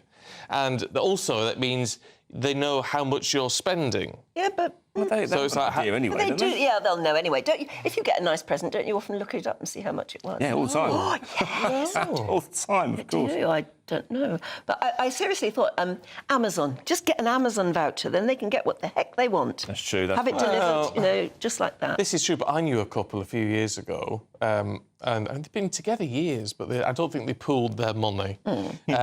And every Christmas, she gave him £100, and he gave her £200. Oh.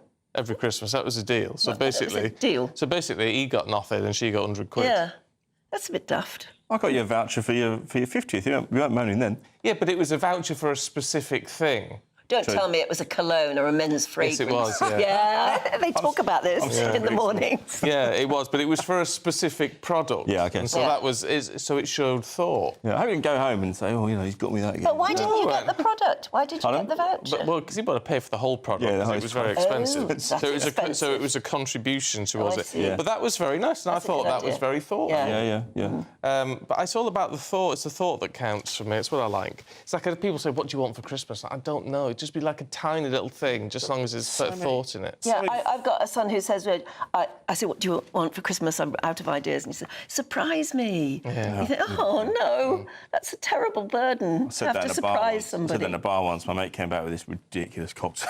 I'll never ask anyone to surprise me again. But look at the number of presents that are cast aside, thrown away. Yeah. I just think it's a little bit more economical for a voucher or a bit of cash. That's true. No, that is a valid point.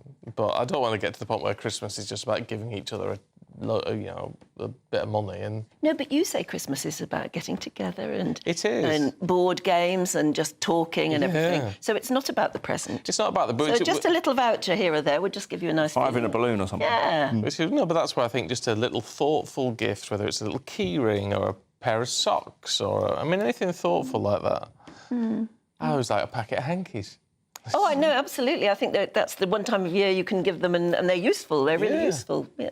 Love all of that. I'm old-fashioned. I'm not grumpy, I'm old-fashioned. Yeah. I don't think it is that grumpy. You're not this morning, but you said you were yesterday, which worried us all. Enough cash in and a bloke, you won't be grumpy. No, that'd cheer me up. It would cheer me up. I'm such a hypocrite. I'd love it. Right, anyway, it's a busy morning with politics today. I bet they're grumpy in Downing Street. I bet they're permanently grumpy in Downing Street, to be honest. There's new migration figures. On the illegal migration, we should say. There's Brexit betrayal claims and Kemi Badenoch hitting out at Nigel Farage. It's all going on. Yeah. We're joined now by former advisor to Boris Johnson, Oscar Redrop. Yeah, so it's a question of what comes first. Actually, what does cause real headaches in Number 10? Do they care about any of these headlines? I think a sign of a slightly struggling government, and Number 10 is one that cares about them too much sometimes. But again, it is the balancing act. The stresses and the priorities in that building completely change almost minute to minute at times. And when you know it's going well and you have a sense of direction and a genuine agenda, you kind of start paying a little bit less attention to this and your priorities are consistent and you're not every, couple days kind of going, oh, we need to have a reset. We've had so many resets over the last... and actually, someone left I saw someone in the comments, he said, it's Starmer who needs the reset, which I thought was very funny. But and just really quickly on that, it's a really interesting question. We've seen from the Labour government with these resets, milestones and first steps and, pledges and different priorities and foundations that sit outside of that. I think that's a sign of a Number 10 that's a little bit lost as well, because they must... if we're all confused by, what the priorities are and the foundations and the pledges, and that just shows their thinking isn't particularly clear either, I think. What's the thinking on migration? We've got Yvette Cooper... in Rome. Well, she's in Rome, where, excuse me, they've managed to deal effectively to an extent with small boat migration. Is she going to take any notice? Because she's cooing about the number of people we've deported, which is higher than it's been for a few years, but we've got a higher than it's ever been number of people crossing over on small boats. Yeah. So, I mean, the whole thing, it just seems chaotic. So is she going to come away from Italy with anything at all that they're prepared to enact?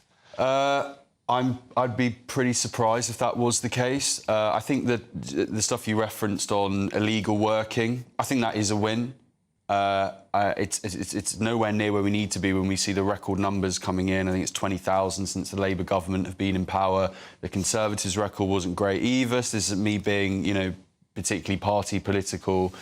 I think that there's a sense that the Labour Party want to look busy, and Yvette Cooper wants to look busy on the issue, and there's a real difference there between looking busy and actually delivering. It's a problem that all governments sometimes get into, where, particularly, and I'm really trying to be as fair as possible, but this Labour government are definitely having this issue where you're constantly telling people how busy you are. We're going to do this, we're doing this, look at these pledges, mark my homework on this, yeah, we're going to deliver this, and actually all the public see is, stop telling me you're doing things and just get on and do them. Yeah. And immigration is the biggest issue, and if they don't deliver on it, they haven't just got the Tories breathing down the neck on it. It will be, if anything, the better placed party on it is Farage's Reform Party.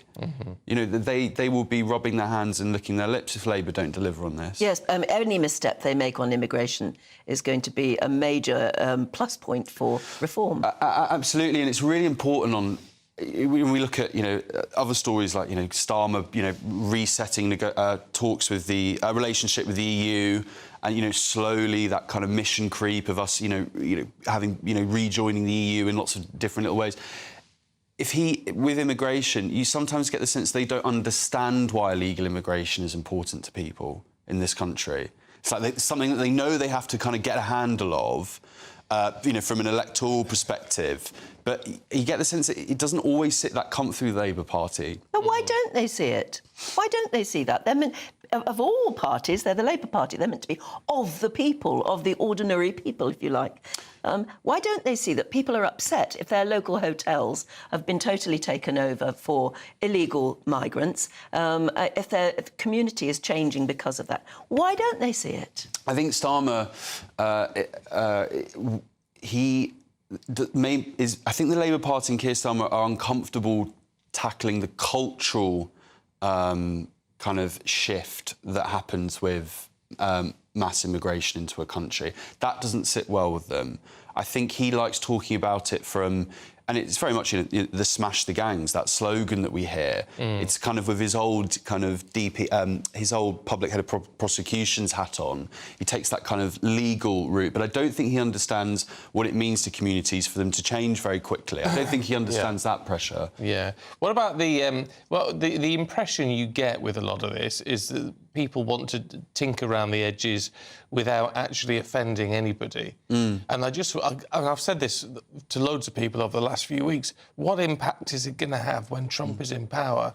Yeah. Because he's someone who's saying, a bit like Boris did with Brexit in 2019, we're going to get it done, we're going to sort it. People will be offended, people won't like it, but we're going to sort it out. Because that approach, although slightly less gentle, seems like the only one that's going to work. I think sometimes with and not to be too vague for viewers, but it almost doesn't matter what the political issue is. Sometimes that boldness and that, as you said, that kind of not being particularly subtle or sensitive is what the biggest problems require. And the kind of managerial dancing around issues a bit, a little tweak here, a little tweak there, doesn't solve those huge political conundrums. It needs, like Boris did with Brexit, to almost literally bulldoze through it. And, there'll be people who call, in terms of illegal immigration, they will, like Farage, they believe and they require, it needs urgent action, not doing a little visit here off to Italy, a little tweak here, arresting. I think Keir Starmer held a kind of a pseudo press conference for arresting one dinghy supplier. And he held like a mini. I think if you remember, right, yes. yeah, which is, you know, it's fine, it's good stuff. It's 1 degree in the right direction. But if he thinks it's worth holding a press conference for something like that, one guy, then that kind of is reflective of the little tinkering that he thinks can perhaps solve this over time. But nobody's fooled, really. No, they're not. Can I ask you about Kemi Badenoch? Actually, she's on the Camilla Tominey show a bit later on at 9:30. We've got a little snippet of that interview to show you, and then let's see what we think of her. I am about the institution of the Conservative Party. Nigel Farage is an individual personality. He doesn't even have a membership organisation. Well, they're saying they've got 100,000 members now, and that they might overtake the Tories. They say that, but what can they do as members? My members have a say. They're part of the organisation. I have to look after them. They're not my fan club. They are people that I have a responsibility to. We are a serious institution. Yes, we have come out of a historic defeat. We're going to have to pick ourselves up, but that's not going to happen in 5 weeks or 5 months. It's going to take the full time in opposition. What do you think? I just don't know if laying into reform as a party at the moment is the best look. Probably not. It's a slight elephant in the room, the challenge for from a Conservative perspective, the challenge that reform mount. I think my main takeaway from that is I don't know if people sat at home who are worried about things like illegal immigration, paying their bills, just the general strain of day-to-day life, are worried about the makeup and the internal politics of the Conservative Party membership, or, you know, if reform have that infrastructure or not. Yeah. That just feels like getting your head in a rabbit hole of Westminster party political talk. It also, I mean, is there also an element of, you know, mock reform and mock Nigel Farage at your peril at the moment, isn't it? Yeah, I mean, I think it's probably wisest at this moment in time to turn all your cannons on a very, and again, this is proven in the polling, this isn't just my opinion, a very unpopular Labour government. I would point ahead towards that for this moment in time and maybe think about reform at a later date, but that's where I'd head. To be generous in spirit, I think, to Kemi, I think she's wary of laying out any huge policy programmes or agenda. It's like if you watch. She certainly is. People keep criticising for not laying out any I know, agenda. and I get that, and that will need to change. But I don't think that people are particularly ready to hear from the Tory party and of course yet. They just don't care. So strategically, maybe just hanging back and let a very unpopular Labour Party be unpopular is maybe no bad thing, actually, strategically. But don't get into the slanging match about internal, you know, the frameworks of political parties. No one cares, if I'm frank. Well, no, I think you're right. And every time you mention Nigel Farage, you're giving him a name check. So in a way, you know, you're making him more known. So maybe not talk about it. OK, Oscar, good to see you. Thank you very much indeed. Well, every day, of course, we run our poll of the day. And today, well, the question is just about immigration. Do you trust Yvette Cooper to get illegal migration under control? We'll bring you the live results, of course, throughout the day. Do stay tuned. Final result in Nana Akwia's show a bit later on. And if you want to know how to do it, how to vote, go to gbnews.com/poll. Right, let's head across to the States, should we? Because unidentified drones have been spotted in New Jersey and New York. The sightings were first reported over a month ago at a US airbase facility, as well as on Donald Trump's golf course in Bedminster. The president-elect has called for the drones to be shot down. Let's talk to defence analyst Chris Newton, who joins us now. Well, first and foremost, Chris, when we're talking about drones, what sort of drones are we talking about? Because there's a huge range. Yeah, good morning. Yeah, as you say, there's a huge range of drones. What we're probably talking about here are sort of larger than commercial drones. We're talking potentially military drones here, as opposed to sort of small commercial drones. But there's some confusion as to what they are, especially those in the United States. The White House has stated that a lot of the images and a lot of identification are potentially misidentification, and that they are probably manned aircraft. But there are other politicians, Trump, one of them, but local politicians in New Jersey who are disputing this and are saying that these are drones. potentially perhaps from Iran or China or indeed Russia. But there's no official confirmation as to what these are, and we can only speculate at this stage. Yeah, I mean, some people are getting in touch already saying, if they are secretive drones, why have they got lights?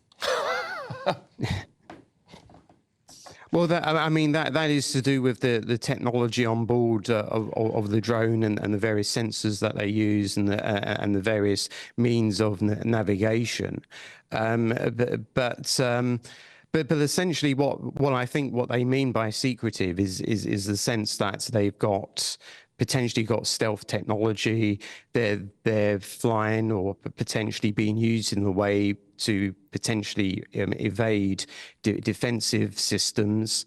And but a drone of potentially a larger size drone is going to be very difficult to be secretive.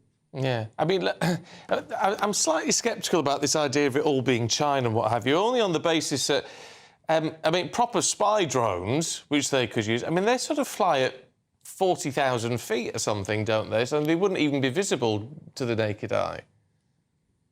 Yeah, I mean, as you say, there are lots of different ranges of drones, and we just, as we say, we're speculating as to what this is, and various defence analysts have speculated as to what they are. Some have saying that these are Russian Orlan-10 drones, and it is very much dependent on who's doing it, what the motive is, whether they're able to evade the defensive systems and so forth, and this is very confusing. It's very difficult to know what's going on. And as I said, we can only really speculate. It's also worth saying that there have also been drones spotted on US bases in the United Kingdom as well, on RAF bases where US forces are stationed, and there've also been sightings in places like Germany as well. So a lot of strange happenings are going on, and I think that potentially points the finger at Russia, but again, it's speculation. And there has been someone arrested in relation to a drone sighting in California, and that person was a Chinese national. Now, it's worth to say that he's just been arrested at this stage, and the legal process is going through. So we haven't had a conclusion to that process, but there are a lot of theories.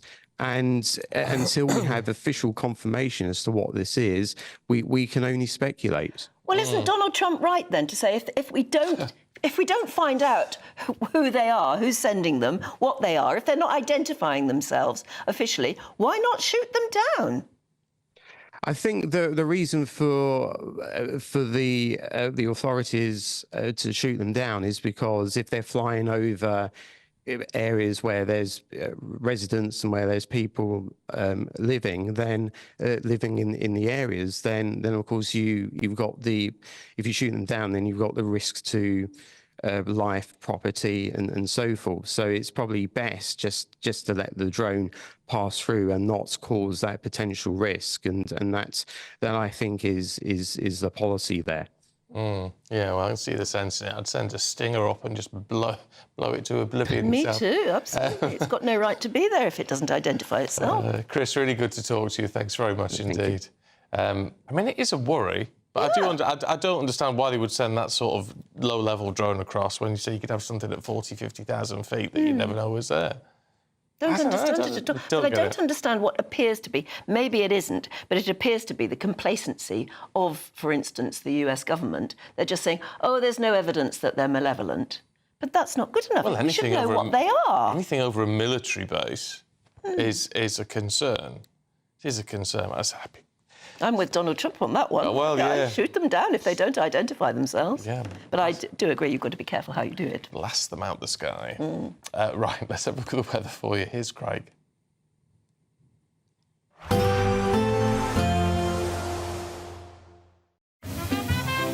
Heavy showers first thing will be followed by a warm, cosy day.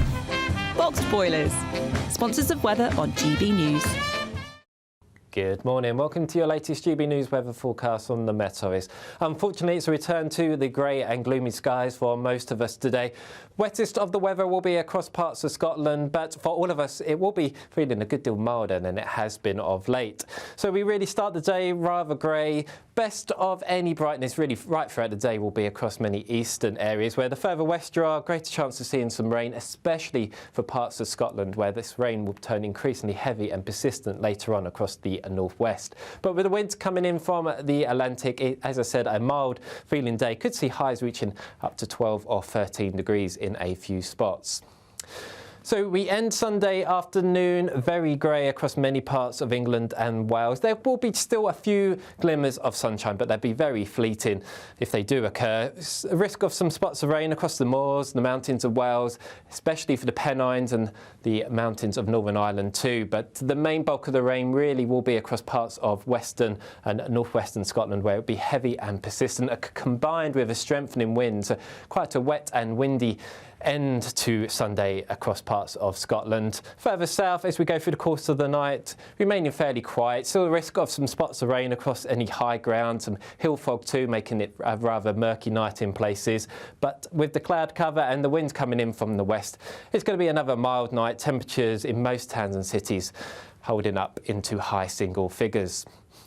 As we move into Monday, I'm hopeful we will see a little bit more in the way of brightness. The wind's a bit more stronger, so that hopefully will break up some of the cloud as we go through the course of the day. So some sunshine around, but for the far north of Scotland, this rain band really not going far at all during the course of the day. Warnings are in force. Could see some very heavy rainfall in places. Further south, in the sunshine, feeling mild. Once again, could see highs reaching 12 or 13 degrees. Expect a warm front, moving from the kitchen right through to the rest of the house. Boxed boilers, sponsors of weather on GB News. Right, now it's time for the Great British Giveaway. Your chance to become the owner of £50,000 in tax-free cash. Very nice too. Here's how to take part. Imagine getting the call to tell you that you've won £50,000 in tax-free cash, our biggest cash prize of the year.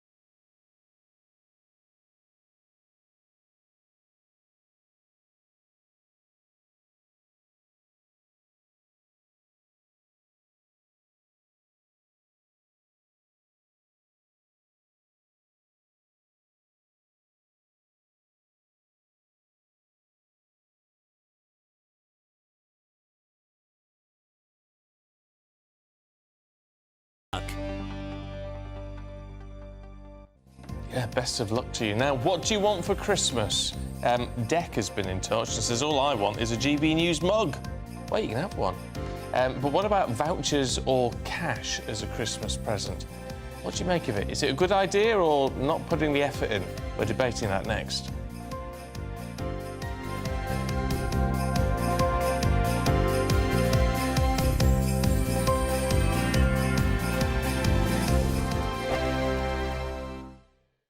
Hi there, I'm Michelle Dewberry and I'm going to take a second to tell you all about my show, Dubes & Co. We start off with the issues of the day. We then bring in both sides of the argument. We get rid of the disrespect. And then you throw me into the mix. And trust me, I'll tell it exactly how it is. And then, of course, the magic ingredient, you at home. We mix it all together and what have we got, in my opinion, the best debate show in town. Monday to Friday, 6 till 7 on GB News, Britain's news channel. This is GB News, Britain's news channel. Well, joining us now is Feng Shui expert Karina Sophia, who's going to share some of the best ways to ensure that our homes are still feeling calm as well as beautifully decorated this Christmas time. One of the Feng Shui myths is that Feng Shui is all about moving furniture, and it isn't at all. Oh. Well, there is a little bit of that. It is about the flow of energy, but it starts outside, so there's lots of different forms of Feng Shui. So what we're going to talk about today is one form called Flying Stars Feng Shui, and there's another one that's classical, and form Feng Shui starts outside. If a 5-year-old would walk past your house and be happy, then the energy will. I love that. So if a 5-year-old would like to see more, would like to come in and would touch anything and not get hurt, then it's a good thing and the energy is feeling good and wants to come in as well. What about the light colours? Does that matter? Does that come into play? Yes, there are different colours. Depending on the direction, the compass direction of your home, there are good colours that support energy inside the home.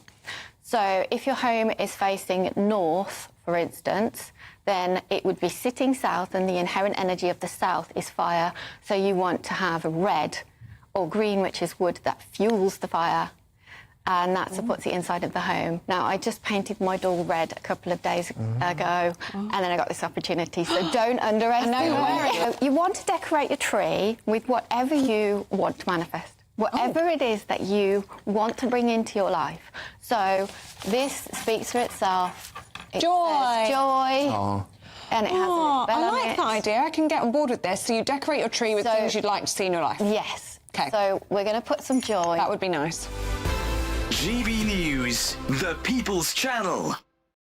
It's Patrick Christie's Tonight, and here we do things differently. It's explaining the absolute madness of this, doesn't it? It's explosive. I mean, this is very good. It's lively. 850. Your government sat there short and it did nothing. It's controversial. And the Middle East has been in turmoil since before I was born. It's everything you need to kickstart your evening. Everyone's had their Weetabix tonight. I love to see it. That's Patrick Christie's Tonight, weeknights from 9 p.m.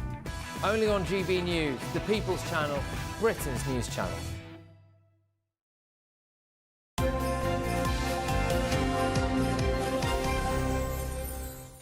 It's 7:30 now. With everything from groceries to holidays rising in price, you might appreciate the gift of some cold, hard cash or a voucher this Christmas. Do you think that's too transactional, though? Do you think it's a bit impersonal? We are debating just that. Are vouchers and cash a cop-out present? Well, let's talk to Britain's leading etiquette expert, Liz Brewer, and commentator Anna McGovern. Good to see you both this morning. Liz, what do you think? Is it a quick cop-out, or is it actually giving people what they want? It's not a cop-out. OK, you're still thinking about another person. But, you know, you have got 12 months from, as it were, last Christmas to think about presents. And I've always thought the fact that somebody gives you a present, whether you like it or not, it's the thought that counts. And, OK, a gift voucher, none of us are going to say no to cash or a gift voucher, but I think it's a time when you really spend thinking about other people. That's the whole idea of it, and giving thanks and appreciating what it's all about. So I don't think I think one should think about it, and I personally love giving gifts, even though most of my gifts are considered inappropriate. Somehow I get it wrong. Well, that's the problem, isn't it, Anna? If you put a year's worth of thought into what you're going to give somebody next Christmas, for instance, you could get it wrong, and then the whole thing's sunk, isn't it? So you might as well give a voucher. You know what, though? I think a voucher can also have a lot of thought put into it, because I think some people might assume, oh, that's just a shopping voucher from a retailer. There are vouchers for so many things now. For example, Amazon. I would personally be delighted with an Amazon voucher. You'd have a whole host of choice. And then as well, like, you could tailor vouchers towards people's particular interests. So now you could get vouchers for experiences, for example. So you might know someone who really loves to travel, or they might want to, you know, maybe even if you're in a relationship and you're getting them like a gift experience, maybe a couple of nights away at a hotel. If you got them a gift voucher for that, they could choose the date. So I think there can actually be a lot of thought behind a voucher, especially if you tailor it towards a person's particular interests. What do you reckon, Liz? Well, I agree. Vouchers, you can nowadays get them for absolutely anything and everything. But I still think the pleasure of actually thinking about buying a gift, and when you receive a gift, you remember the person, and it means that person's thought about you and given it quite a lot of thought. And every time you look at that gift, you But the person, I know we've come into the sort of 21st century and gift vouchers are an easy way out, but I love the thought of somebody wrapping up the present and thinking about you and writing a little note and etc. and even giving it. I think it's a shame. Already Christmas cards are on the wane, and now it seems actual Christmas gifts under the Christmas tree. Yeah, Anna, what about that point? We're sort of doing away with some of the most important traditions of Christmas if we just go for vouchers. To be fair, I do agree that some traditions have been sort of written away. So, for example, you can get e-cards now, which I do think are just a bit of a cop-out. I think it's nice to actually get a card and write it out properly rather than just typing it up. But then again, I think as well, with some people, if you don't necessarily know everything that they like, I think sometimes if you buy them a voucher, it gives them the choice and you can tailor it towards their interests. I think it really depends on the person, how well you know them. Yeah, pros and cons both ways, I think, on that one. Liz, Anna, really good to see you both this morning. Thanks very much indeed. Thank you. Yeah, well, I hope you get what you want on Christmas Day. Now, during Advent, which is where we are at the moment, as we count down to Christmas Day, we're hearing from church ministers right across the country. Each day, they have a special message for you to celebrate the festive season. Here's today's. The GB News Advent Calendar. Day 15. Hi, I'm Richard Ingman, Vicar of Crofton Parish. We often think that faith and doubt can't coexist. If you have faith, surely you have no doubts, right? People of doubt can't have faith. Some of us who doubt, we often kind of feel envious of those who have so much faith. In Matthew chapter 13, we see John the Baptist, the second most important person in the gospel, having doubts. He's a preacher, he's a prophet, he's a true believer, but he's been imprisoned, and in his cell, his certainty is starting to ebb away. Was I right to believe? The truth is, faith and doubt coexist within all of us. Jesus doesn't criticize John for his doubts. He just reminds him of why he believed in the first place. Whatever your doubts, maybe this Christmas is the opportunity for you to remind yourself of what and why you believed in the first place.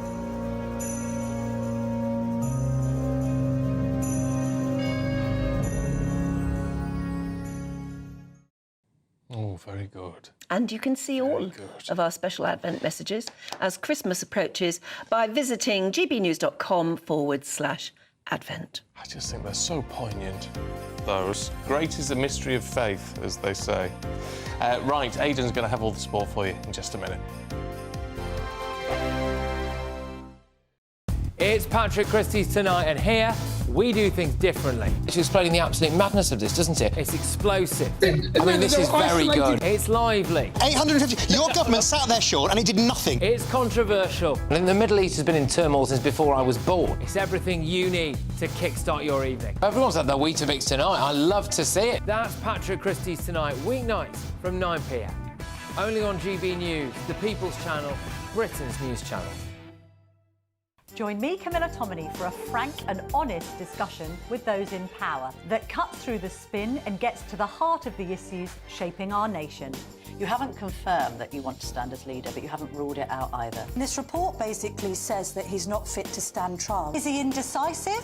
Incompetent? I deliver the dose of reality Westminster needs. That's the Camilla Tominey Show at 9:30 every Sunday on GB News, the People's Channel, Britain's news channel. Join me, Nana Akwe, for an informative, interactive news programme with a difference. It's fun. No, you didn't say that, Dave. I'm so surprised. I think there's an element of truth to that. Join me from 3 p.m. every weekend, only on GB News, Britain's news channel. Hi there, I'm Michelle Dewberry, and I'm going to take a second to tell you all about my show, Jubes & Co. We start off with the issues of the day. We then bring in both sides of the arguments. We get rid of the disrespect, And then you throw me into the mix, and trust me, I'll tell it exactly how it is. And then, of course, the magic ingredient, you at home. We mix it all together, and what have we got? In my opinion, the best debate show in town. Monday to Friday, 6 till 7 on GB News, Britain's news channel. We're proud to be GB News, the People's Channel, and as you know, we always love to hear your views. Now, there's a new way of getting in touch with us at gbnews.com/your-say. By commenting, you can be part of a live conversation and join our GB News community. You can even talk to me, Bev Turner, or any of the members of the GB News family. Good Afternoon Britain isn't just about us. The wonderful thing about this programme is it's about everyone watching. It's an interactive programme. Well, there absolutely is something to see here, and we're going to be talking about it more. Whether it's breaking royal news, Will, please bring us up to date, or indeed a particularly punchy speech in the House of Commons. Very, very curious. We bring it to you live, and then we bring you live reaction as well. That's Good Afternoon Britain, weekdays from midday. Only on GB News, the People's Channel, Britain's news channel. Nightmare commute? Kick it up a gear with GB News Radio. You can listen online and on DAB+ and on the GB News app. We're also on TuneIn and the Radio Player apps. From the school run to rush hour, get revved up with GB News Radio. We are the People's Channel, Britain's news channel.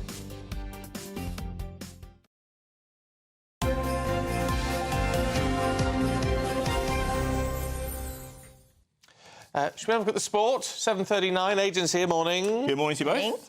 Manchester Derby today. Yeah, really big match. It's always a big match, but as we touched on yesterday, it was Pep Guardiola who said that, you know, it's odd for a match of this magnitude to happen with neither side really having any skin in the race in terms of the title race. However, yesterday, just when I was sitting here saying, you know, it's home and hose, City are out of it, Arsenal dropped points and Liverpool dropped points.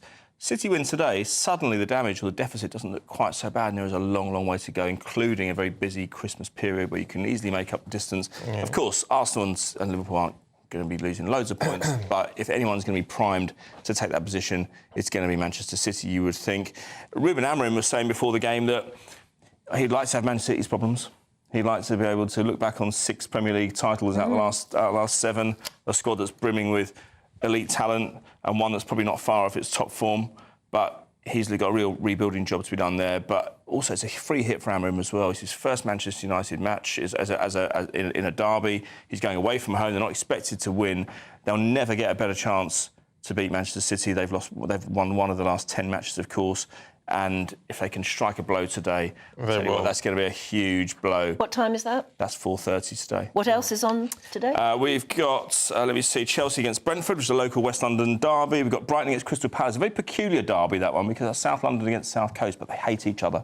And I think it's about 53 miles apart. I've travelled it a few times. Why did he call it a derby then between those two? Well, because I think back in the late 70s when it was stoked up between Alan Mullery and Terry Venables, who were former teammates at Tottenham, but they absolutely couldn't stand each other.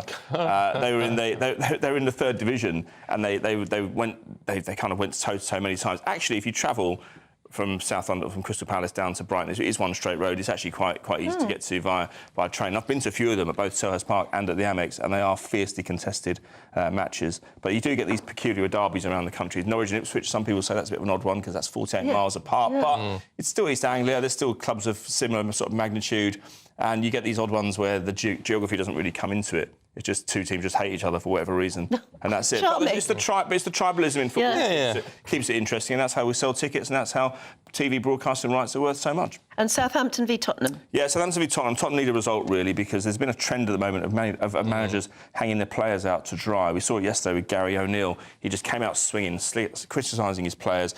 And Postecoglou did that with Tottenham earlier in the week. Now, I don't know what you think about this.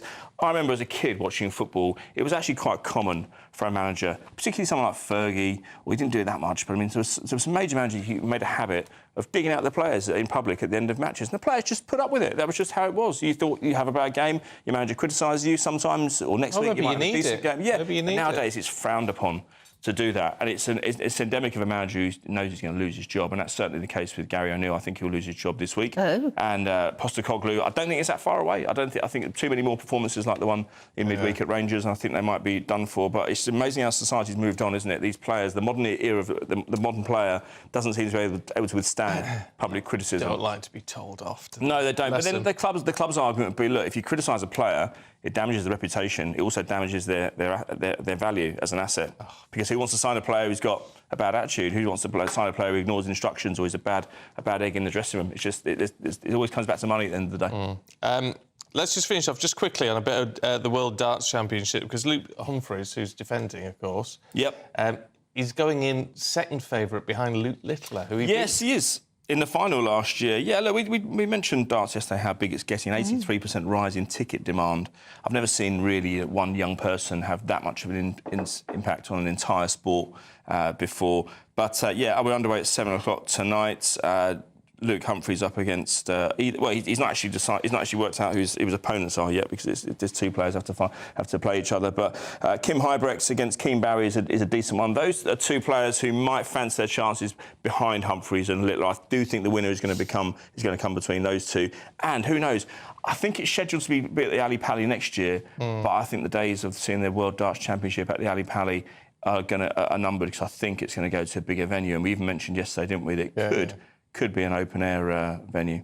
And Gareth Southgate's knighthood is confirmed now. Yes, I know. Well, we've spoken about it a few times. We agreed unanimously, didn't we, a couple of weeks ago, that he would deserve it. Yeah, OK, you can say he didn't win the tournament, but you've got to look at how England were when they take out, or what does it we say online, how it's going, or how it is, or how it's going, or something like that, or how it started, how it's going. I have no idea. No idea. Well, OK, how it started was that England were in disarray, and how it ended was But we know it now because the letters have gone out. Yes.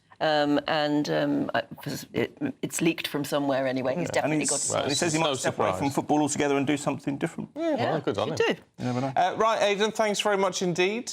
Don't go anywhere, we've got the papers in just a minute.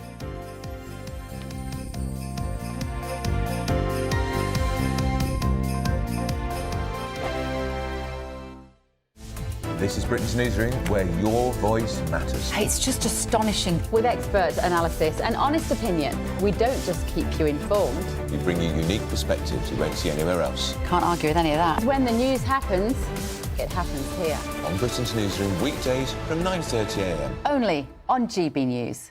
Sunday with Michael Portillo from 11, only on GB News.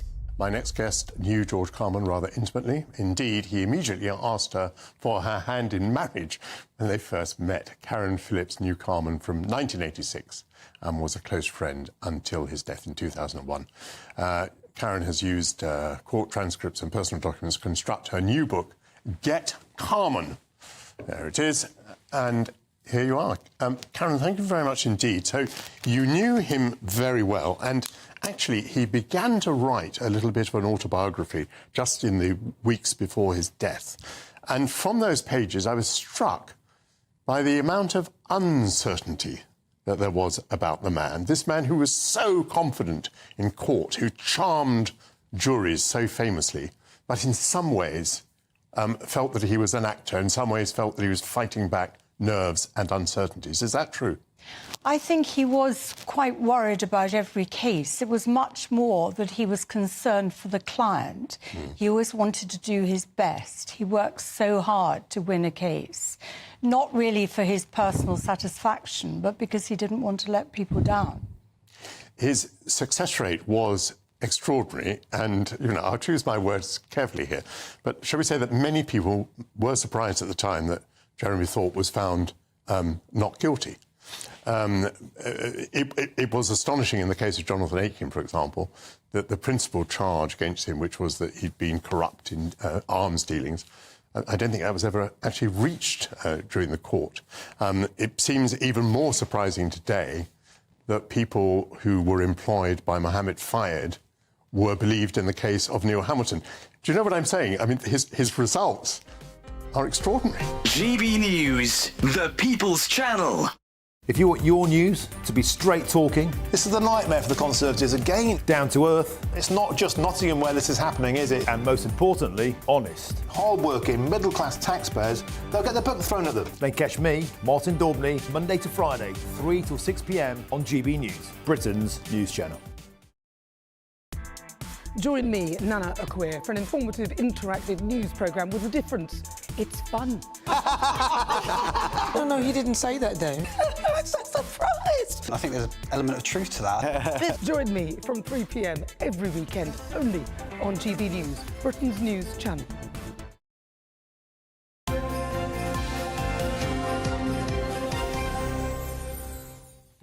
Right, it's 7:48, so it's only a quick look through the papers with Emma Wolfe and Lewis Oakley. Morning, both. Let's have a look at this housing slum issue, Emma, in The Observer. So we've heard lots from Labour, especially Angela Rayner, about their magical plan to suddenly come up with 1.5 million new homes. And we know, obviously, there's a real housing shortage in this country for many reasons, but we desperately need more housing.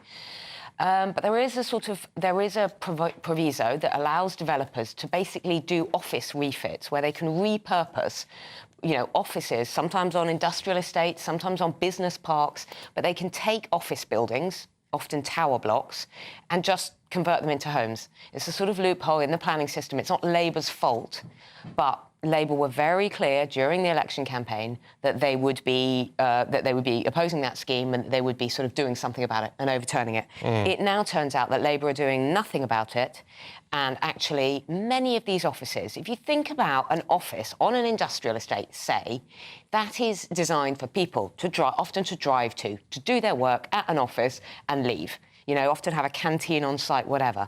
They're not really designed for people to live in. They're not really designed for families, for young kids, for older people. They don't necessarily have transport or GPs nearby or, cafes and shops.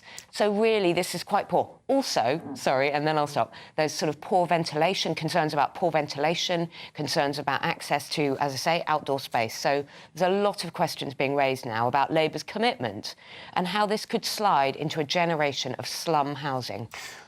You're right, we have to be cautious. It is about the results. I think, look, people have converted warehouses into homes for years. I mean, Manchester has done loads of that. And I had a friend that used to live in an old converted school, and his place was in... Fantastic. But I do think it comes to we're being really unimaginative with the solutions to this housing crisis. We should look at things like prefab homes that were used after the war to build houses really quite quickly, and the technology has moved along now. You literally could be in a situation in a few years where you could design your dream house on your phone and have it just printed off and click together like furniture. And I think that we should be looking at stuff like that. There are genuinely people looking at that in different countries where it's like, actually, we could solve the housing crisis in a couple of weeks if we just had a machine that was printing them off. And if they were insulated better than brick houses, and if you could put them wherever you wanted and create little communities. So I think we just need to... I would just like to see politicians be more imaginative when it comes to solving the housing crisis, not, we'll convert this old barn or whatever it is. But you're talking about trendy. I know people who live in very trendy, expensive warehouses and old school buildings and old churches, and that's a bit different to empty office blocks. What do we do then with your creative ideas, which I love? What do we do then with all those empty offices that are all around the country on these sort of grey zones, grey belt kind of industrial estates? What about those? Knock them down. The economy's prefab homes.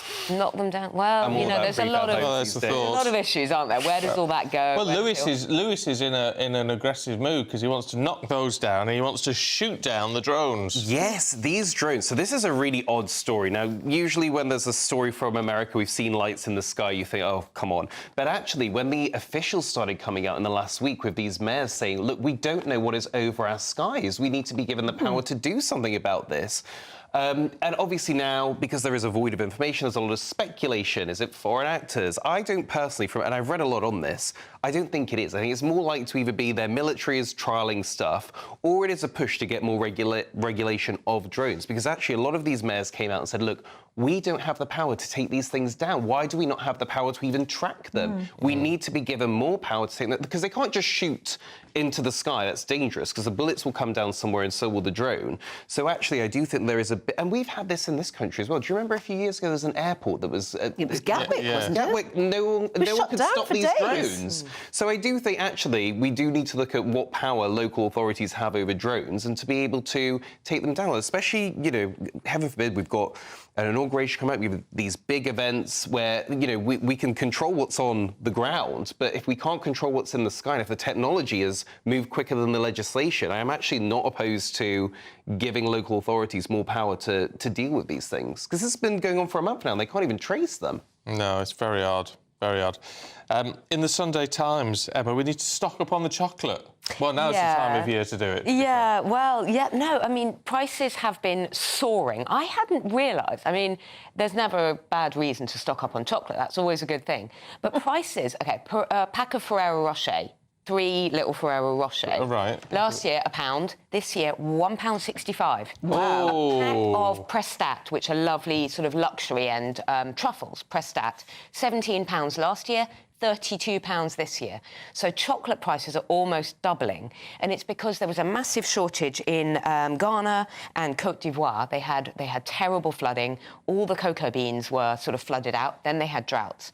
So prices of the actual cocoa bean have been going through the roof. And people are saying we need to start thinking about the cocoa bean as we do about sort of wine and coffee and olive oil and these things that are actually really hard to grow. There's only a certain area around the equator where you can grow good cocoa beans. But yeah, price is absolutely going through the roof, and it's hitting the sort of artisan, the posh chocolate more, because they have a much higher cocoa level. Care what's happening with my dairy milk, with the dairy milk, which is going up as well. It's going up as well, but not as much because it's a lower cocoa content. Oh, thank heavens for that. It's worrying.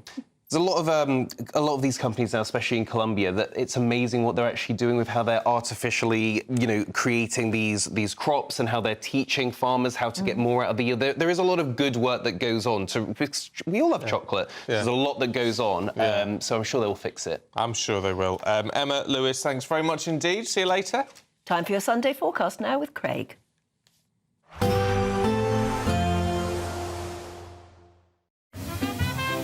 Heavy showers first thing will be followed by a warm, cosy day. Boxed Boilers, sponsors of weather on GB News. Good morning. Welcome to your latest GB News weather forecast on the Met Office.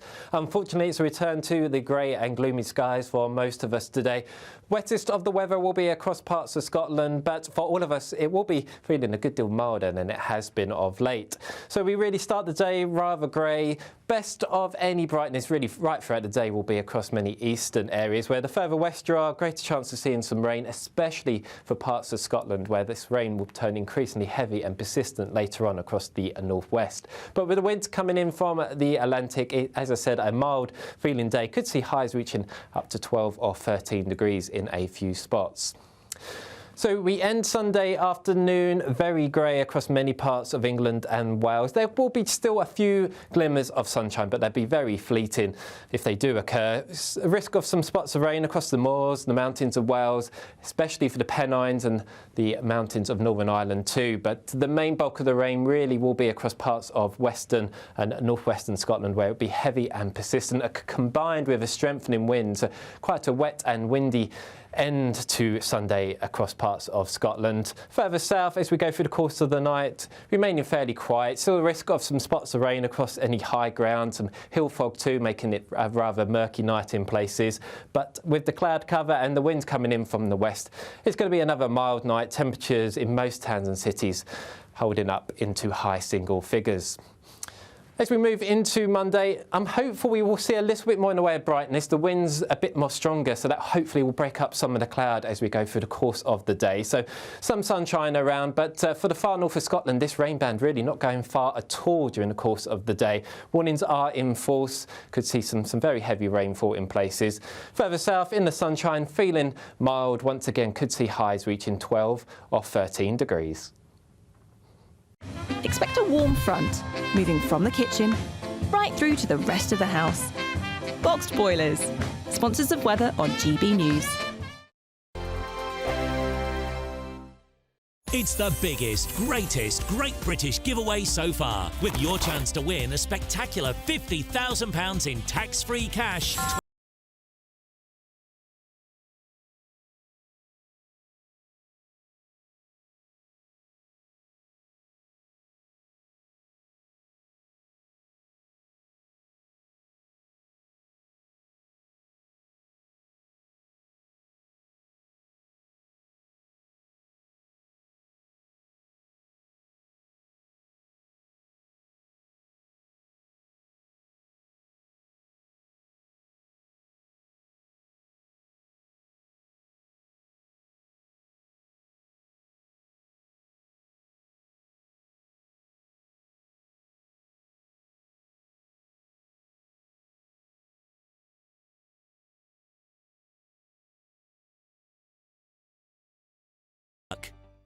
Nightmare commute? Kick it up a gear with GB News Radio. You can listen online and on DAB+ and on the GB News app. We're also on TuneIn and the Radio Player apps. From the school run to rush hour, get revved up with GB News Radio. We are the People's Channel, Britain's news channel. In the GB Newsroom, we bring you the news as it happens. With our team of dedicated journalists across the UK, We're ready to keep you up to date with what's happening every half an hour, every single day. Bulletins here on GB News, the People's Channel, Britain's news channel. If you want your news to be straight talking, This is a nightmare for the Conservatives again. down to earth, It's not just Nottingham where this is happening, is it? and most importantly, honest, Hard-working, middle-class taxpayers, they'll get the book thrown at them. then catch me, Martin Daubney, Monday to Friday, 3 till 6 p.m. on GB News, Britain's news channel. Every Saturday, 10 till 12, we'll bring you all of the news that you need to know. We'll also remind you that there is so much to smile about. It's my favourite time of the week. I get to relax, enjoy some light-hearted stories, and let Ellie teach me about fashion too. That's Saturday Morning Live, every Saturday, 10 till 12. Only on GB News, Britain's news channel. Join me, Camilla Tominey, for a frank and honest discussion with those in power that cuts through the spin and gets to the heart of the issues shaping our nation. You haven't confirmed that you want to stand as leader, but you haven't ruled it out either. This report basically says that he's not fit to stand trial. Is he indecisive? Incompetent? I deliver the dose of reality Westminster needs. That's the Camilla Tominey Show at 9:30 every Sunday on GB News, the People's Channel, Britain's news channel.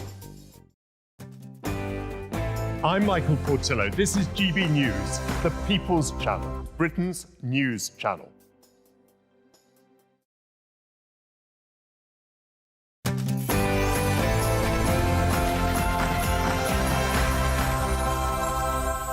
Good morning. The Home Secretary promises a crackdown on illegal workers as she arrives in Rome to see how Italy has cut the small boat arrivals.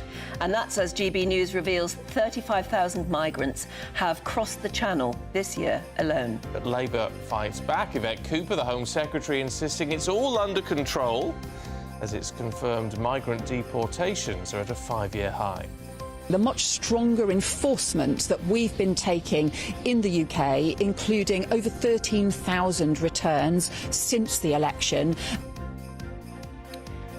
Is it a breach of Brexit? Labour's EU trade deal is raising eyebrows, with Brussels reportedly demanding the UK complies with their laws for the first time since Brexit.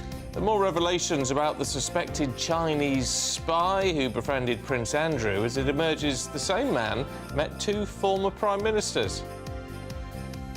Dairy farmers in Northern Ireland unite for the annual winter farming fair as Christmas sales get underway. 10 days to go until Christmas, so you're still brainstorming some gift ideas. What about cash or vouchers? We've been debating that this morning. Cash, definitely. Anyway, England's cricketers are struggling in New Zealand on day 2 of the 3rd test in Hamilton, having been bowled out in the first innings for just 143 in the Premier League. West Ham boss Julen Lopetegui believes Mikel Antonio will play again after his car crash last week, sorry. Good morning. After the sunshine yesterday, unfortunately it's returned to the grey and gloomy skies today. Find out all the weather details with me coming up a little later on. It's just gone 8 o'clock. I'm Stephen Dixon. And I'm Anne Diamond, and this is GB News Breakfast.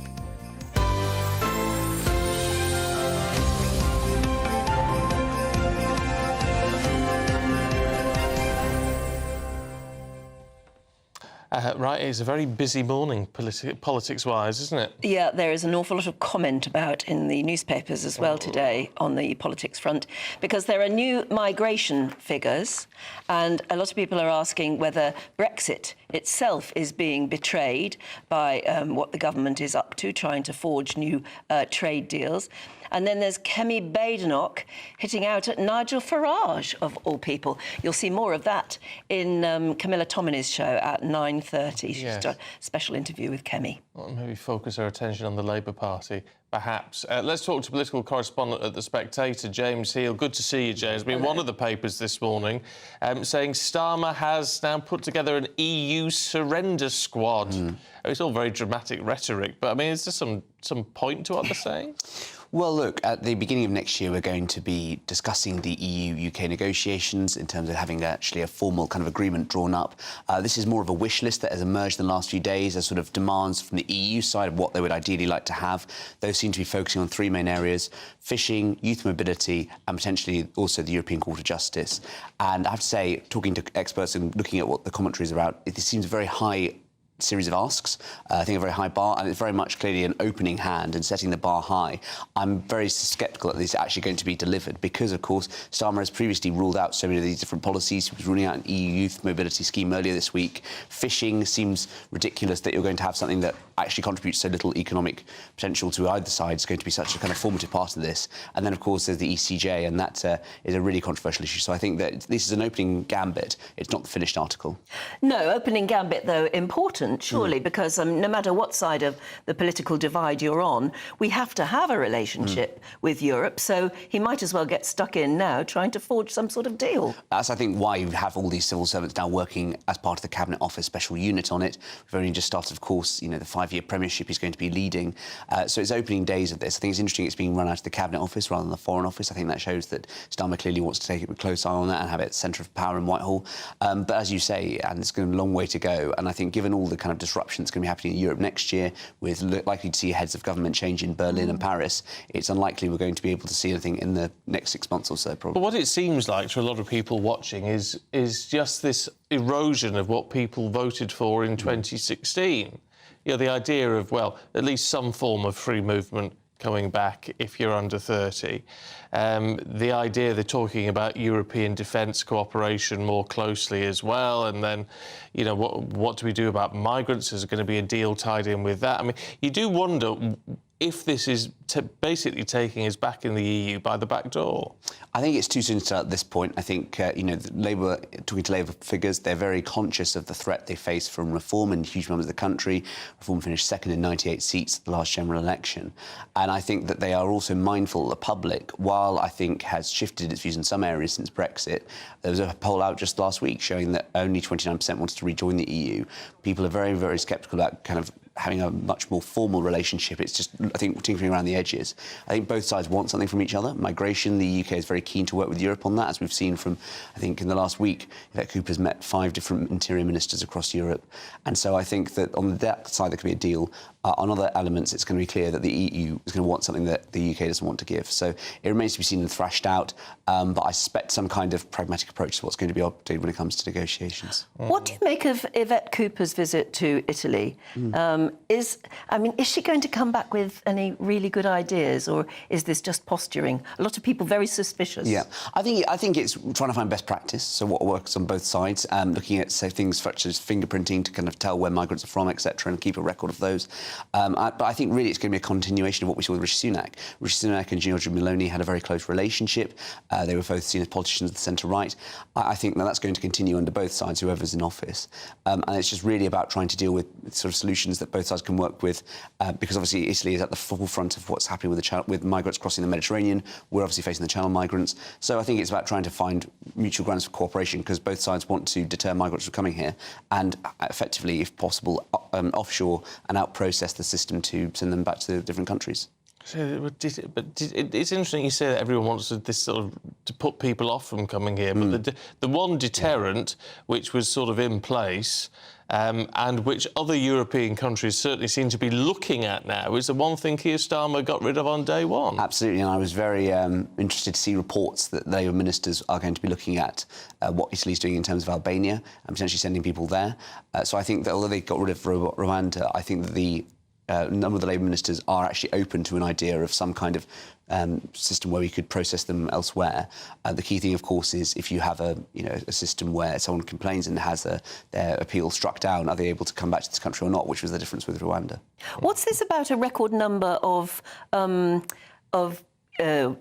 taking people, illegal migrants, and sending them elsewhere. There's a record number out today. Yes. 13,000. Now, a lot of our viewers have been in touch saying, where are the pictures of these aeroplanes taking people off? You know, they're not terribly sure whether to believe the figure.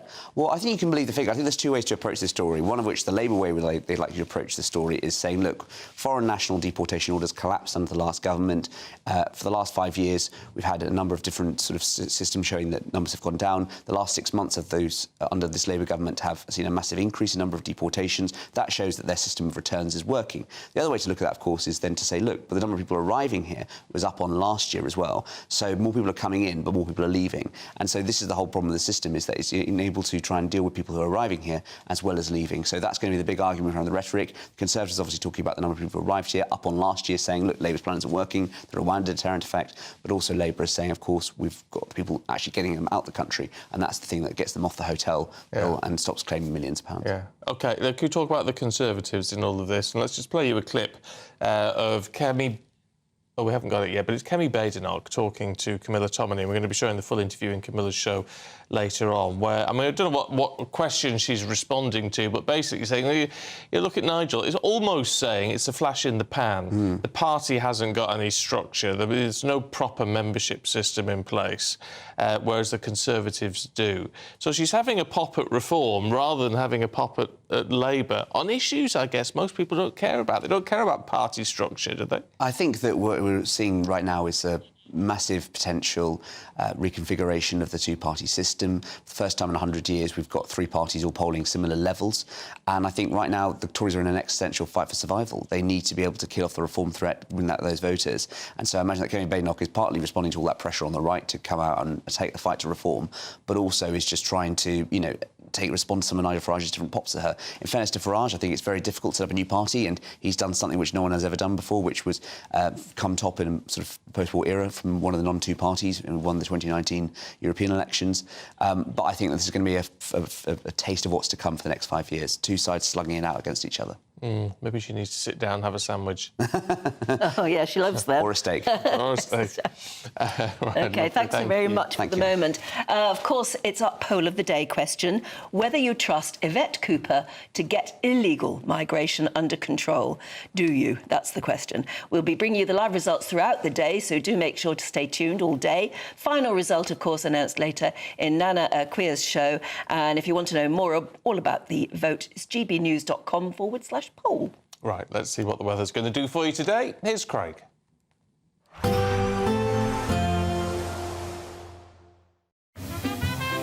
Heavy showers first thing will be followed by a warm, cosy day. Boxed boilers, sponsors of weather on GB News. Good morning. Welcome to your latest GB News weather forecast on the Met Office. Unfortunately, it's a return to the grey and gloomy skies for most of us today. Wettest of the weather will be across parts of Scotland, but for all of us, it will be feeling a good deal milder than it has been of late. So we really start the day rather grey. Best of any brightness really right throughout the day will be across many eastern areas, where the further west you are, greater chance of seeing some rain, especially for parts of Scotland, where this rain will turn increasingly heavy and persistent later on across the northwest. But with the winds coming in from the Atlantic, as I said, a mild feeling day. Could see highs reaching up to 12 or 13 degrees in a few spots. So we end Sunday afternoon very grey across many parts of England and Wales. There will be still a few glimmers of sunshine, but they'll be very fleeting if they do occur.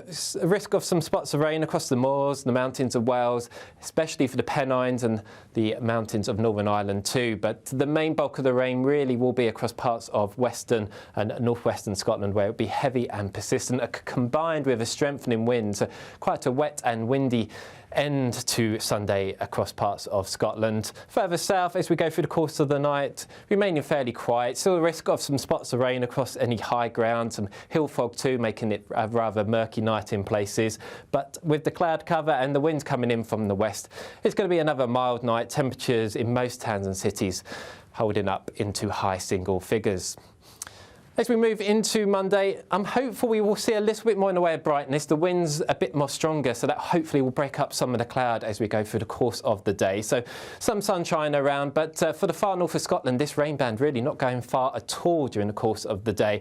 Warnings are in force. Could see some very heavy rainfall in places. Further south, in the sunshine, feeling mild. Once again, could see highs reaching 12 or 13 degrees. Expect a warm front, moving from the kitchen right through to the rest of the house. Boxed boilers, sponsors of weather on GB News. Still to come, since Labour took power in the summer, migrant deportations are at a 5-year high, as we were discussing.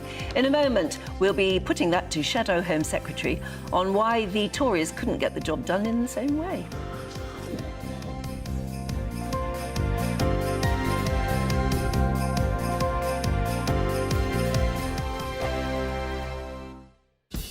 Lee Anderson's Real World, Fridays from 7 p.m. I'm joined with Ryan Mark Parsons, who's a TV personality, a columnist, and he was on The Apprentice a few years back, weren't you? That's where most people would recognise your face from. One of the youngest contenders ever on The Apprentice. How did that work out? Well, you know what? I never in a million years thought I'd get on the show. I was 18 when I applied. There were about 6 months of auditions. It was intense. You met Lord Sugar's advisors, his lawyers, his business advisors. It was the most intense thing I've ever done. And I just thought, never in a million years am I going to get on the show as a teenager. And I got the call from the exec.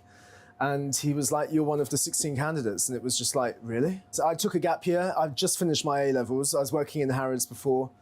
And I just came up with this business idea, took it onto the show, and I got fired in the end. I lasted 8 weeks, which wasn't too bad. But what was the business idea? Educate me. A concierge, similar to companies like Velocity Black, quintessentially, that work with some of the private banks. It was similar to that. I was inspired by my time in Harrods, working with some of these ultra-high net worth clients. So I just wrote a 40-page business plan like we all have to do. But I didn't make it to the interview, so I didn't get to talk about it. But no, it was a great experience, a very tough experience, but unforgettable. So at a young age, how did that change your life at that age? Because you must have got recognised, starting to be recognised when you're going out and about town. Yeah, I mean, it happened quite quickly because the adverts start rolling out on BBC One and then the shows go on air. It's once a week on a Wednesday. You're getting about 7 million people tuning in every week. Yep, yep. And yeah, it was surreal. It was surreal. And then suddenly you get invitations to things. You're going to premieres and it was a lot. It was a lot at a young age. And I obviously had no training for any of that. But I just embraced it and I've had fun with it. GB News, the People's Channel.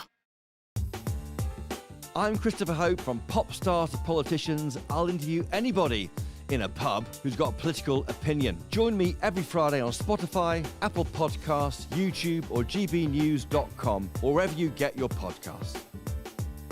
This is GB News, the People's Channel. Join me, Nana Akwe, for an informative, interactive news programme with a difference. It's fun. No, he didn't say that, Dave. I'm so surprised. I think there's an element of truth to that. Join me from 3 p.m. every weekend, only on GB News, Britain's news channel. In the GB Newsroom, we bring you the news as it happens. With our team of dedicated journalists across the UK, We're ready to keep you up to date with what's happening every half an hour, every single day. Bulletins here on GB News, the People's Channel, Britain's news channel.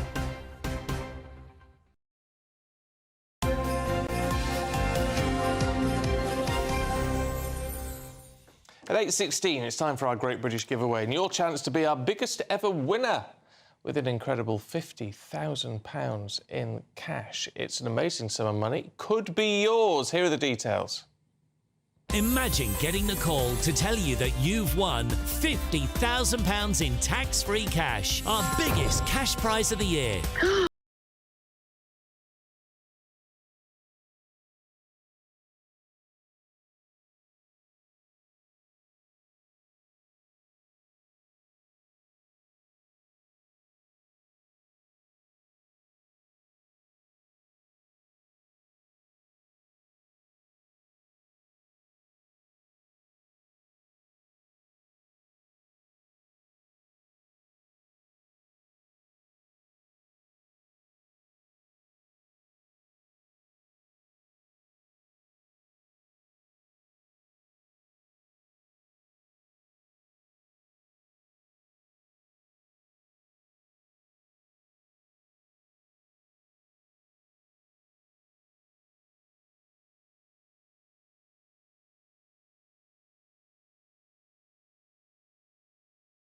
luck.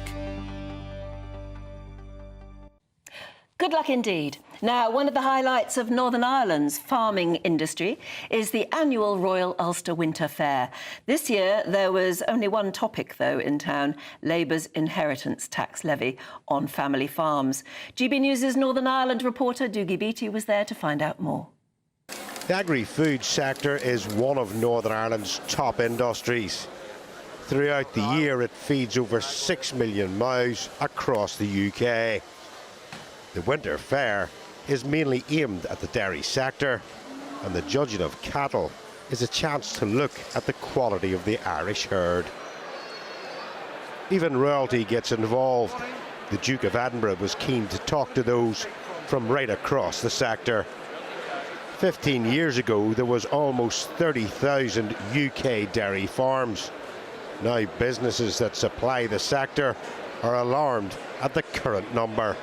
In the last 6 years, I would say there was about 13,000, and I know now, more recently, in the last 12 months, that's gone down to about 8,000 dairy farms in the UK.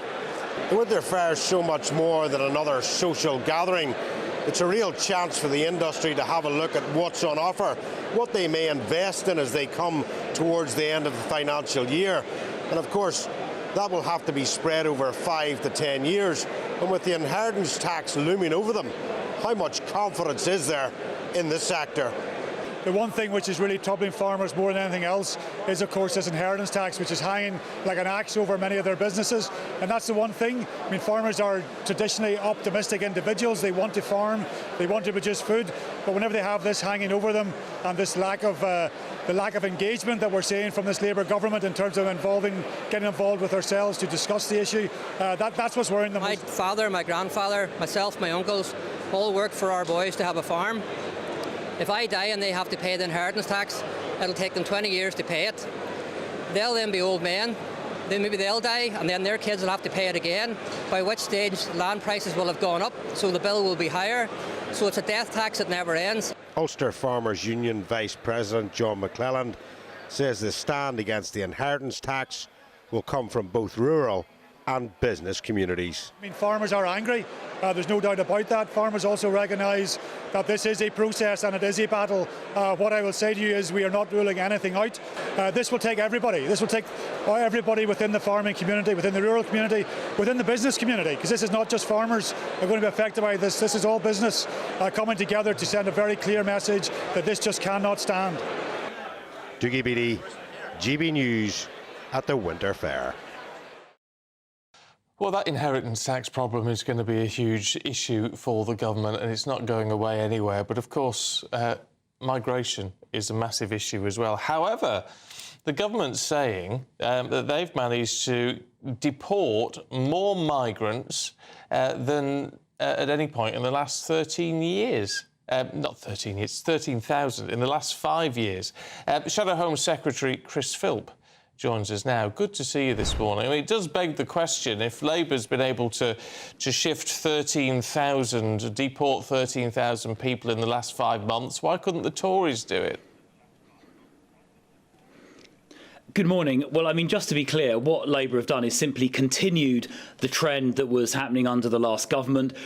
Deportations were going up quarter on quarter, particularly as we recovered from COVID. And all they've done is continued the work the last government was doing, the Conservative government, to get those deportation numbers going up and up. And obviously, it's good they've done that. However, I would just urge a couple of points of caution. One is that the number of people being deported who cross the Channel by small boat only represents less than 5% of the people who came across. Only 5% got deported, which is far too low. And the number that Labour deported of small boat people actually went down compared to the last Conservative government's last quarter. So I'm a bit concerned by that. I'd like to see more of those people getting removed. Now, on small boats, under Labour, the small boat crossings have gone up by 18%. Compared to the same period last year. And that is, I think, because Labour scrapped the Rwanda deterrent before it even started. And we know that deterrents work. The National Crime Agency has said we need a deterrent, and we saw it work in Australia about 10 years ago as part of their Operation Sovereign Borders, where they completely stopped illegal boat crossings by having a deterrent. In that case, it was removing people to Nauru, which is a little island in the Pacific. Our scheme was Rwanda. But I think cancelling that Rwanda scheme before it even started was a massive mistake. And that is why small boats have gone up by 18% under Labour. You can't blame them in a way, though, can you? Because, I mean, you say it was a deterrent, but it had never been proven. And Labour were obviously going to cancel it, and they did on the first day. Meanwhile, though, we've got Yvette Cooper, who's in Italy, trying to learn from them. But that's something that Rishi Sunak did in your time in government. So, I mean, is there anything for her to bring back, do you think, that will make a difference?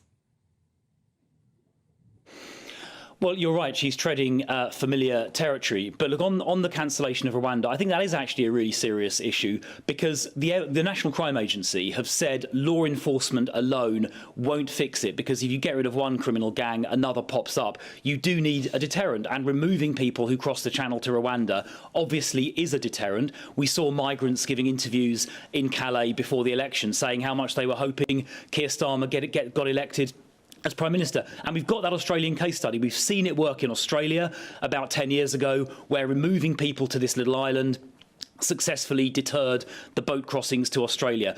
And we've even seen it actually over the channel with Albanians, where we did a returns agreement with Albania a couple of years ago and started returning Albanian small boat people, and the number of Albanians attempting the crossing went down by 93%. So there is very good evidence that a deterrent not only works, but it is necessary, and that is why it is so foolish that Labour cancelled the Rwanda scheme before it started, against the advice of the National Crime Agency and against all of those case studies that I've just mentioned. I just wonder if is it time to start playing hardball with this? I mean, a lot of people have sort of tinkered round the edges a little bit.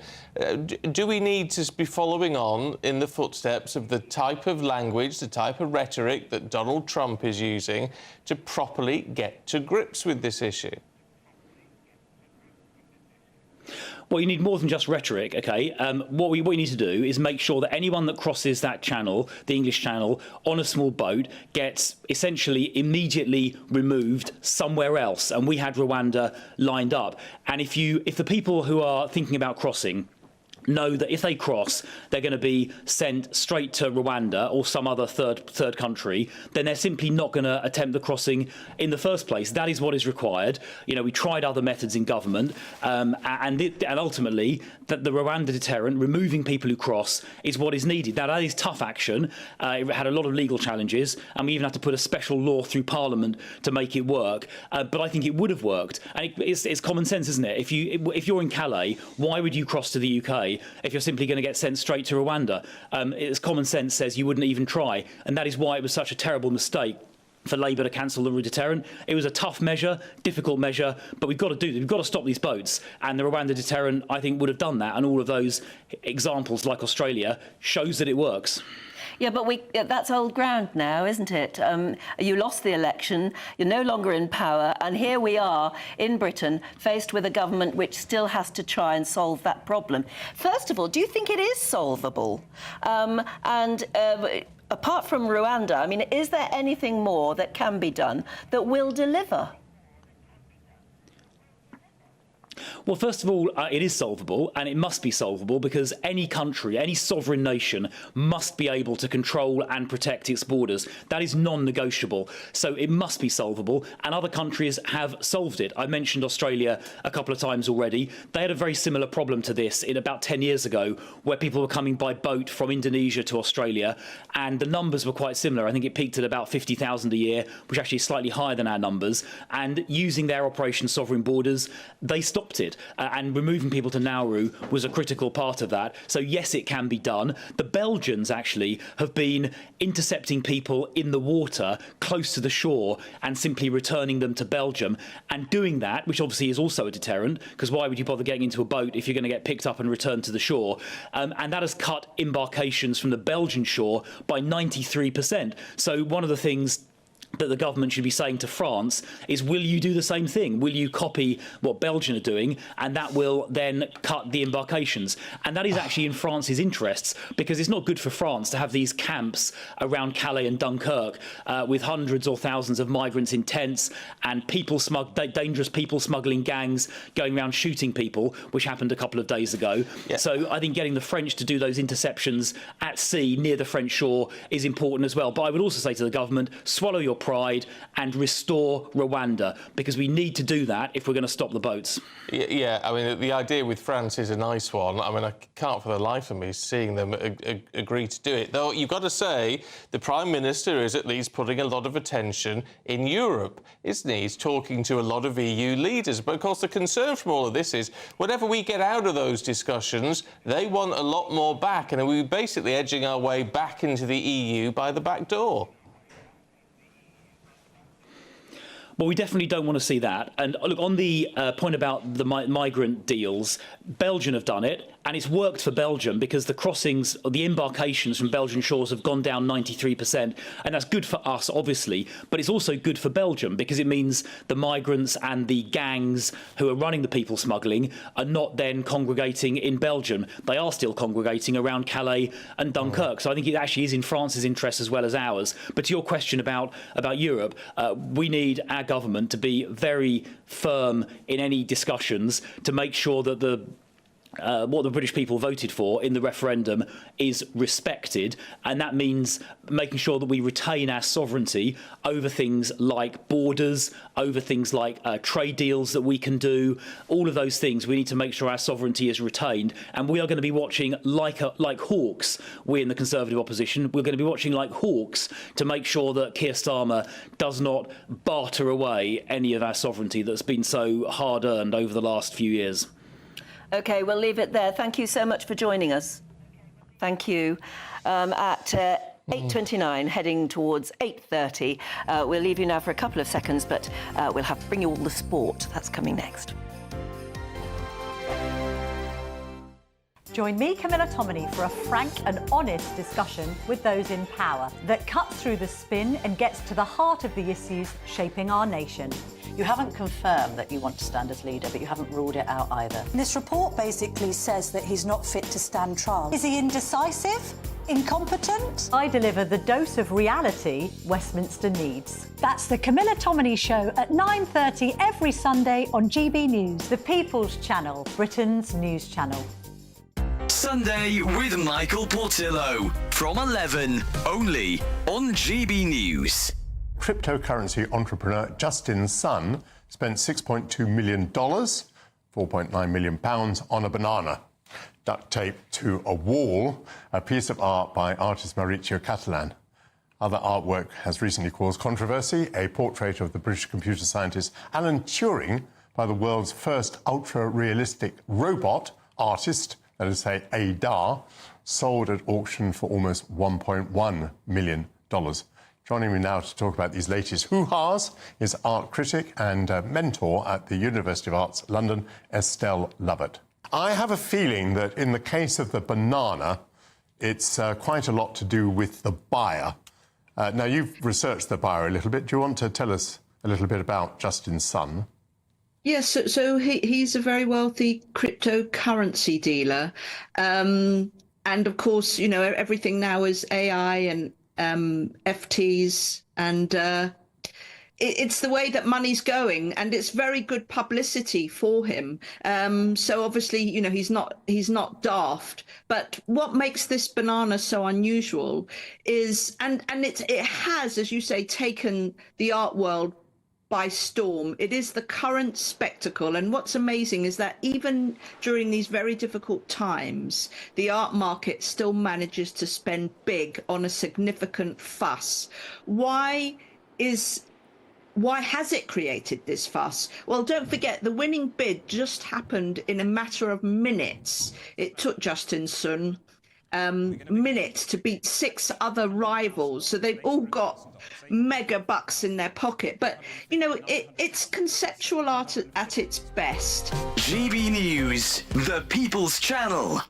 We're proud to be GB News, the People's Channel, and as you know, we always love to hear your views. Now, there's a new way of getting in touch with us at gbnews.com/yoursay. By commenting, you can be part of a live conversation and join our GB News community. You can even talk to me, Bev Turner, or any of the members of the GB News family. I'm Bev Turner. Thank you for joining us on GB News, the People's Channel, Britain's news channel.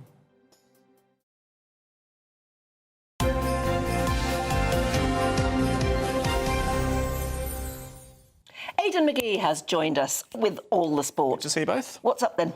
Well, I want to just shine a light on England in New Zealand. This is the cricket. It's day 2 of the 3rd test. Now, let's add some context. England have already won the series. It's the first time they won down there in New Zealand since 2008. So the job is done. And if anyone has the right to take their foot off the gas, it's probably this collection of players. But it has to be said that day 2 of the 3rd test has not gone particularly well for England. They're all out for 143 after the first innings. New Zealand well ahead now. It has to be said. The close of play has already passed, and they're going to be resuming tomorrow. But I expect New Zealand to take that one, that 3rd test. But as I say, the job is done. And I just think that possibly if they just cleaned it out and produced a whitewash, it might make them a little bit sort of lackadaisical with the tests against India and Australia upcoming. It just reminds me of their frailties, and maybe it might keep their expectations in check for those two tests, because they're a little bit more difficult than New Zealand. Although this is a hell of an achievement going down there, even if they didn't complete the whitewash.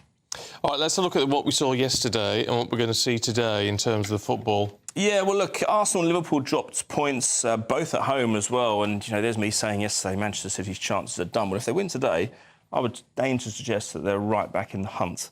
And, that just kills one of my predictions again, doesn't it? Which is unusual on this channel. Very unusual. Newcastle beating Leicester 4-0. That was expected. Ipswich winning at Wolves. Now, this was interesting because a Wolves player got into some aggro, some argy-bargy with an Ipswich security guard. Ooh. And he knocked his glasses off. And it just shows a bit of a malaise at Wolves. I do think that Gary O'Neill, the manager, is going to meet his end this week. I think he's going to be put out of his misery and sacked. And you can kind of tell when he took swipes at his players verbally afterwards in the press conference. That's almost like the manager's a manager who's outgoing and knows his fate is nigh, the end is nigh for their reign, usually has that privilege of taking a swipe at their players, and he really laid into them yesterday. He was talking about them changing positions and making decisions without his knowledge on the pitch, which undermines his authority more than anything. Yeah. But Wolves really struggling and losing at home to Ipswich as well. He'd won one previous game this season. That was at Tottenham about a month ago. They haven't won at home yet, newly promoted, of course. But they walked away with a win there. And Nottingham Forest beating Aston Villa. Nottingham Forest up to the top 4 now. Which is astonishing, really. I mean, considering they've been battling relegation for the last 2 seasons. I know you were a regular at Forest back in the day in your training days, wasn't it? Oh, yes. You see Ken Clark there?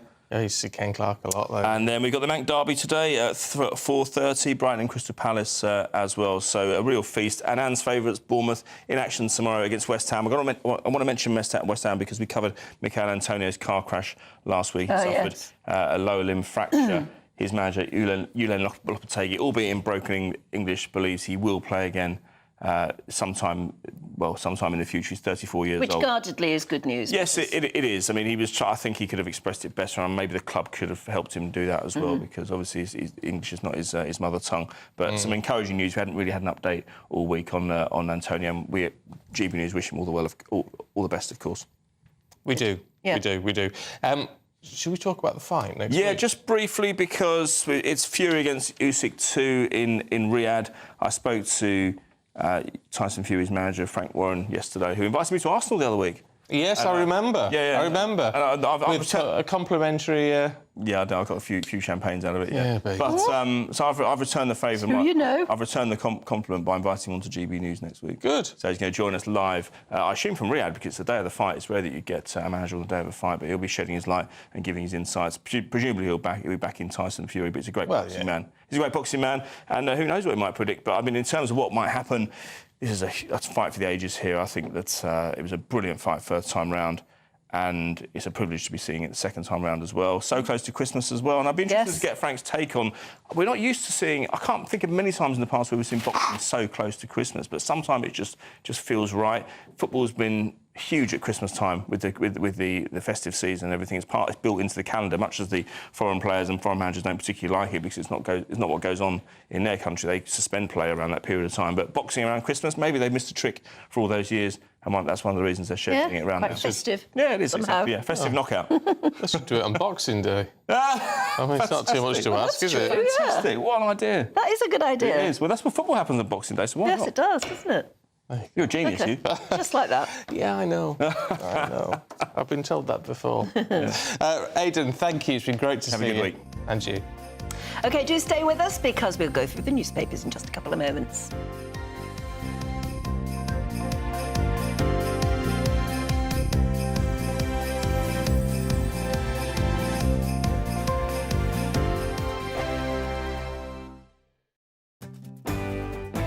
I'm Tom Harwood. This is GB News, Britain's news channel.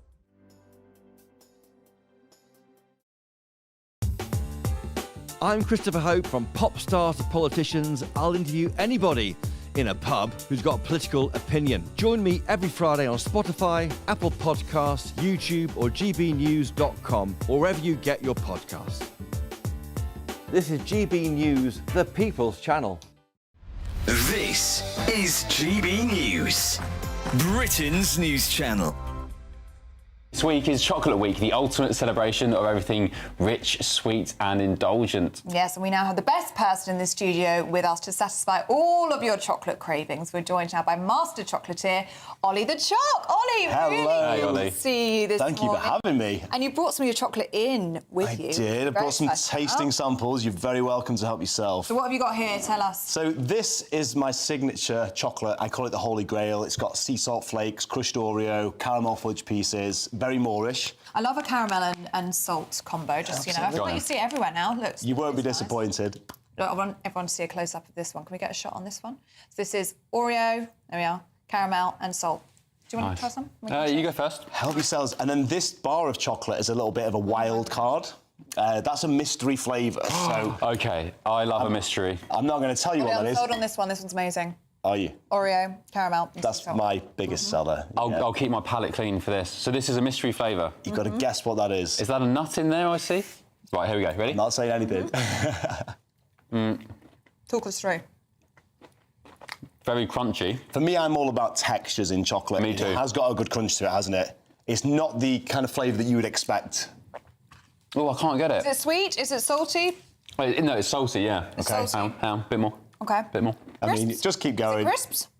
Wait, It is crispy, it's crunchy. Could it be crisps? I think it could be crisps. Yeah, it's crisps. So what flavour? Salt and vinegar. Cheese and onion. Yes, nailed it. You know. Oh, you're much better than me. Love that. Do you know what? I think I've got a bit of a cold, so my taste buds are Oh, you're going to blame that, are you? That's my excuse. That's delicious. GB News, the People's Channel.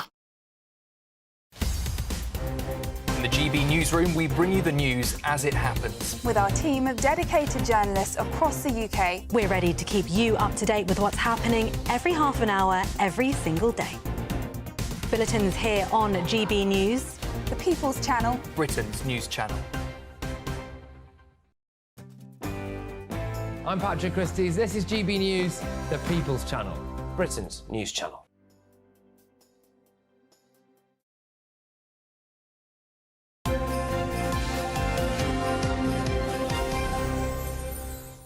Right, time for the papers at 8:41 with Emma Wolfe and Lewis Oakley. Morning, you two. Emma, let's start with the Sunday Times, should we? And Nick Candy. Now, he's married to Holly Valance, isn't he? Yes, yeah, he and is. He's the new treasurer Kiss, kiss. for Reform. Kiss, kiss, yes.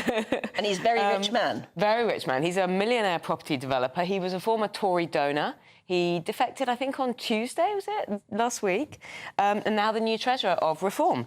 And he's been vowing to raise, making a lot of people quite nervous, vowing to raise between 25 and 40 million pounds to get Nigel Farage elected at the next general election, with the help, well, he thinks that he might pop over to America the next day or two, as you do, and have a face-to-face with Elon Musk. Well, apparently they've already spoken on the phone. I'm sure they know each other. Come on. Yeah. I mean, these guys are... Yeah, and obviously Elon Musk, billionaire, owner of X, and helped a lot, I mean, financially, really helped to get Trump re-elected. Oh, to the tune of hundreds of millions. Hundreds of millions. And those 7 swing states, he was very, very active in those. You have to have money to fight an election in the States, don't you? Is it the same here? I mean, putting an awful lot of money behind Reform and/or Nigel Farage, will that do the trick? Well, will it swing it? I mean, I think it's more about the political weather, but 25 to 40 million people are saying that could really change things quite significantly in terms of our UK, in terms of our electoral system. But because there was talk previously, wasn't there, of Elon Musk, possibly giving 100 million to make Nigel Prime Minister. Yeah. There is a question here, isn't there, about money-swinging politics? Yeah, I don't like it. It just makes me slightly uncomfortable, this idea of foreign billionaires interfering in any way in our politics. I don't like any interference, really. I really disagreed when Labour even sent over those volunteers to help fight for the Democrats. That wasn't even about money, but it's just leave us alone and we should do our own thing and fund things ourselves. But I guess the reality is, look, we can't siphon ourselves off on our little island. Elon Musk has businesses here. What business people think and people that invest in the UK matters. So I don't know. I think the interesting thing is, will the money swing it, as you're saying? Because I've always kind of felt with Reform, look, they fought a good game for a small pie that's come out of nowhere. They got more votes in the last election than Lib Dems, but they still didn't get anywhere near the seats. Could Musk millions make the difference? Maybe. But Nigel Farage talks about needing to professionalise the party. Yeah, he does, and there's been a lot of discussion about that and the membership, and I think Kemi Badenoch's talking about that as well to Camilla Tominey later. Look, I mean, Musk is allowed to do this. X has an UK entity, as an entity, he's allowed to do this. It is legal, but he's been I feel uncomfortable about Elon Musk sort of really weighing into UK politics. In the last few months, he's been very vocal. Doesn't like even down to kind of what he thinks about certain Labour policies. It is odd. And like you, I'm not sure that it's not foreign interference. Well, it is. Foreign interference. Well, it is. Is it any of his business, really? Yes, but if you believe very strongly that Reform it has to be, I mean, and you really hate this present government, and you believe that Reform is the way forward, then surely whatever it takes to... In a way, yes. A lot of people will be thinking whatever it takes to get this government out and get a government they believe in. But again, he doesn't sort of live here. He doesn't live with the consequences of it. If you're a billionaire, you're above all that anyway. So it just feels slightly wrong when you've got British people here and he's kind of saying, oh, this is who should be the government. I mean, I may well agree with him. I certainly feel more sympathy for what he's saying, but it just doesn't quite sit. Well, I just try and step back from this as my own personal political beliefs and think, but just is the principle of a foreign person spending money to influence our politics just doesn't sit right with me. No, I know what you mean. But political parties have always had mega donors. Yeah. Yes, but they're normally residents in the UK. Well, maybe they're not. I don't know. But then we call it, influence, sort of, spying and it's a bit of a fine line. Lewis, can we look at Mail on Sunday? And Strictly Come Dancing was won by Chris McCausland. Yeah, I'm not familiar with. Pronounced the name because I was a little unsure. But yeah, so he is the first ever blind contestant and has won it. And he was really clear to say, this wasn't a sympathy vote. He genuinely felt that he got better week on week and really brought people with him. Do we have any Strictly fans here?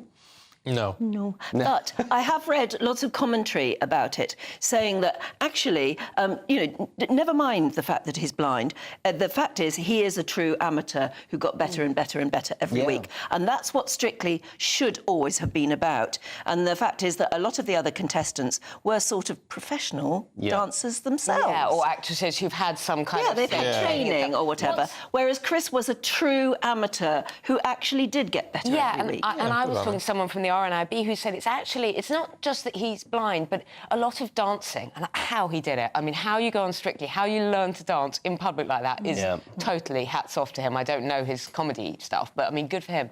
But someone from the RNIB was saying a lot of dancing is kind of watching and copying, and so he didn't have any of that. Yeah. So he really has done a kind of stellar job. And he did say something lovely when he won. He said, you know, this is for everyone who's been told they can't do something. Yeah. You know, never kind of give up. And obviously that's what they all say on Strictly. It's a bit like the Miss World kind of thank yous, isn't it? But good for him, because, you know, I'm really sure great plenty of people would have said, of course you can't dance. Of course you can't dance if you're blind. And actually, wow, and apparently he did. Yeah, well, you know, hats off to him. Hats off to him. It's just, I always feel a bit bad because I never know who any of these people are. You have to commit. You have to watch Strictly every week to get into it and to care about each...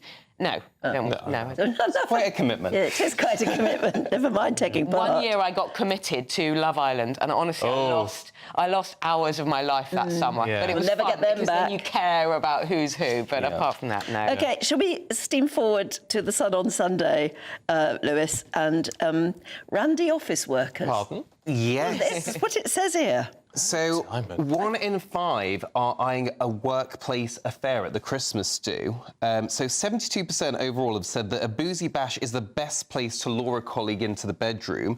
And actually, men and women, there's not much difference in it. 12% of men are intending to do this and 10% of women. And strangely, 16% are even targeting their boss for a fling. I mean, I just would never. Why on earth would you go to... There are so many people in the world you could date. Don't date in your office. I think that's just really bizarre. Yeah, but to plan it, to actually think, right, the office Christmas party's coming up, this is my chance. I know. And there was a story the other week about they're getting rid of mistletoe at office Christmas parties because that's how people instigate. And then I was thinking, why would you have mistletoe there anyway? Like, you're just going to get sued. To be honest, if someone walks up to you holding a sprig of mistletoe and goes, can I have a snog? You'd run a mile anyway. I mean, mistletoe is a bit lame as a come on. I agree with you. Don't get... We've got a sprig of it up in our house. Oh, yeah, but that's different. You live there with someone who you're happy to kiss, I hope. Oh, yeah. Kiss under the mistletoe. Yeah, but actually, it's not just an awkward come-on. It's almost threatening, isn't it? Because it's almost they're demanding a right. Yeah, it is if they're holding mistletoe. Oh, I think that's putting a bit of a sinister spin on it. It's just a bit of fun. At an office Christmas party? Yeah, it's just a bit of fun. If someone came up to me out of there and said, oh, you know, you give them a peck on the cheek, wouldn't you? You'd have to go in for a full snog. But in the old days, people used to get together at work. That's how people met people. Yes. Really, they did. When people worked in offices and before woke and not being able to do anything to anybody or say or make a joke, people met at work. Yeah. And that's how they got together. That's how they got married. So getting, you know, eyeing up the party as a time when you might have a couple of drinks and maybe kiss the bloke that you fancy in accounts. There's nothing wrong with that. No, I know. I think the world has changed, as you're saying. You get into so much trouble nowadays, it's almost not worth the risk. I know. That's why no one's getting together and they're just swiping left and swiping right and the fertility rate's falling down, plummeting, and people are on their own because no one's getting together. Oh, yeah, right. The only problem with the Christmas party flirting and getting together is they often have partners at home that aren't They often have partners at home. That's the problem. And you have to go into And the everybody's office the got a next day. phone camera. Exactly. And I think that's changed a lot as well. Thank goodness we don't work in offices, Lewis. Yeah, there we go. No, you two would be a disgrace. Emma, what does I didn't mean us. We've both got children. Oh, I see. I didn't mean us. Both very I just good meant people. in general, being freelance gives you freedom to Emma, go to in things. the Telegraph, what does your coffee shop say about you? This is funny. Where do you guys buy your coffee? Starbucks. Oh, dear. What? So I'm a mix. I'm a Greggs and a Pret, so I'm a mix of these. You're a Greggs and a Pret. OK, so Pret is young professionals. Starbucks is people who don't know what real coffee tastes like and they love watching reruns of Friends. And I don't watch reruns of Friends, and I'm actually quite a coffee... You're a coffee connoisseur? I'm a bit of a coffee connoisseur. I've got a fancy machine at home, and I buy nice beans and all the rest of it. So I do like a decent coffee out of Starbucks. Do you have beans or those little capsules? Beans. And you grind the beans and do all that? Oh, yeah, I've got a fancy machine. Well, the machine does it all. Greggs is people who wear high-vis or hoodies. They say that their mantra is Greggs for a date, Greggs for a hangover, steak bake, coffee, sausage roll, under £3. blah, blah, blah. You can't argue with that. I like pret-a-manger, but that's, apparently for the young professionals, I don't know. Gales. Do you go to Gales? Oh, Luminette, you need a mortgage to go to Gales. Exactly. Well, that's £5 for a coffee. £5 for a loaf of sourdough. It's about 10 quid for a loaf of sourdough in Gales. Oh, I mean, I'd never heard of them till I worked here, but because there's one around the corner. But it well, that's costs the thing. In London, you do have a choice. I mean, there's all of these where I live in London. Yeah. But actually, I know someone who lives in Stoke who there's a Starbucks 5 miles away. That's it. Yeah. What about Costa? Is Costa on here? Costa's not in there. No, Costa's not in here. Or but that's bad coffee. Starbucks and Costa. Oh no, there's nothing wrong with the Starbucks coffee. Do you think? No, maybe I'm choosing. so. I think I'm probably. And there's Nero's. Yeah. Caffè Nero. Caffè Nero's. Costa I can't stand because they take forever to make the coffee. You're just sat there for 15 minutes. So this is your job. And How can it take Starbucks, so long? when you walk in, they ask your name. Even if it's totally empty, they want your name to write on your cup. What's all that about? Yeah, but it's fun. You can give them something else. Give them a silly name. Yeah. And they have all the fancy, like a frappuccino, gingerbread latte, which are literally the equivalent of a Christmas dinner. Yes, that's It's right. about 7,000 calories in a gingerbread latte, eggnog, pudding, coffee. Well, yeah. It's not coffee. I don't know. I mean, to be fair, I don't go very often to coffee shops, but sometimes if you're just out in town and you need a break from the shopping, it's nice just to sit down. So the average millennial spends 752 quid a year on takeaway coffee. Well, These it would are the add ones, up. It would add up. Yeah, 752 quid a year. These are the ones saying they can't afford a mortgage, they can't afford to live. That's £750 for the record would not go anywhere near getting a deposit for a house, though. Well, it would if you saved it for a few years. When you add on the takeaway coffees, the takeaway sandwiches, the Uber deliveries, the Ubers, the food deliveries. It does add up. Buying a house is so out of reach. Even if we cancel all of our Netflix and drank just water from the tap, we would be nowhere near. Actually, you're wrong. No, when you put away a small amount a month, I bought my first place with no help from bank and mum and dad. It does. It's working and putting a bit away. A deposit now is 30 to 40 grand. Yes, well, you don't. How many years of coffees is that going to take to save up? Yeah, well, it's not the point. The point is you don't eat out, you don't get coffee out, you just kind of cook at home and do whatever. Beans on toast and instant coffee. So instant coffee and beans on toast for 10 years to maybe afford a mortgage, and then we can look forward to 30 years of paying that back. Yes, but if you started, if you don't want to pay the mortgage back, fine, just keep on renting. That's too expensive as well. That's almost the same amount. All they do is moan, the there's youngsters. always a reason why, isn't there? Yeah, just get on with it. I'm sakes. Dear me. All right, let's just... Have we got time? Have we got time? Very briefly, for Love Rats. Come Out, Will You Faithful? Oh, yes, so this is my story. So, so the Christmas time is the top time of year where people are caught out for cheating, with the biggest giveaway apparently being a lack of eye contact over Christmas. So that's what you need to be looking out for if you're suspecting your other half. Can you imagine that happening, especially at a Christmas party?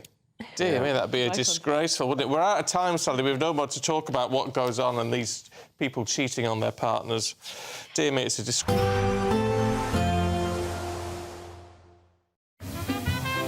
Heavy showers first thing will be followed by a warm, cosy day. Boxed Boilers, sponsors of weather on GB News. Good morning. Welcome to your latest GB News weather forecast on the Met Office. Unfortunately, it's a return to the grey and gloomy skies for most of us today. Wettest of the weather will be across parts of Scotland, but for all of us, it will be feeling a good deal milder than it has been of late. So we really start the day rather grey. Best of any brightness really right throughout the day will be across many eastern areas, where the further west you are, greater chance of seeing some rain, especially for parts of Scotland, where this rain will turn increasingly heavy and persistent later on across the northwest. But with the winds coming in from the Atlantic, as I said, a mild feeling day could see highs reaching up to 12 or 13 degrees in a few spots. So we end Sunday afternoon very grey across many parts of England and Wales. There will be still a few glimmers of sunshine, but they'll be very fleeting if they do occur.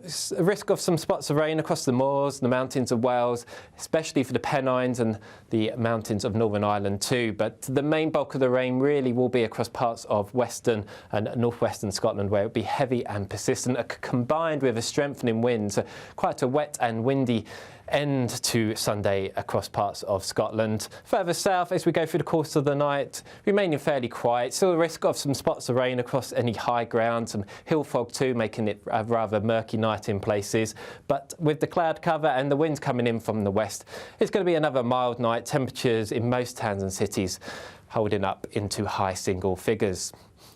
As we move into Monday, I'm hopeful we will see a little bit more in the way of brightness. The wind's a bit more stronger, so that hopefully will break up some of the cloud as we go through the course of the day. So some sunshine around, but for the far north of Scotland, this rain band really not going far at all during the course of the day. Warnings are in force. Could see some very heavy rainfall in places. Further south, in the sunshine, feeling mild. Once again, could see highs reaching 12 or 13 degrees.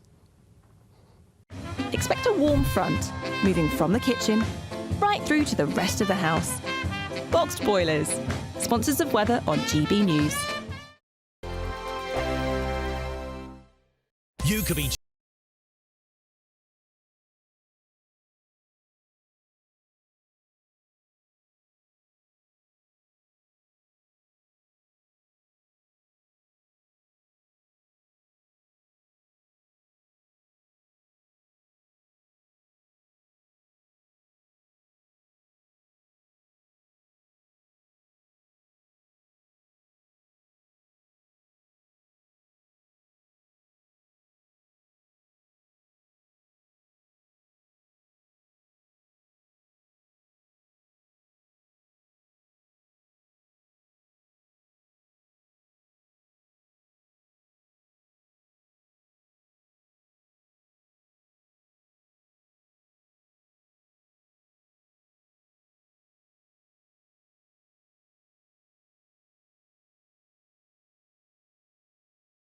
man. Good luck.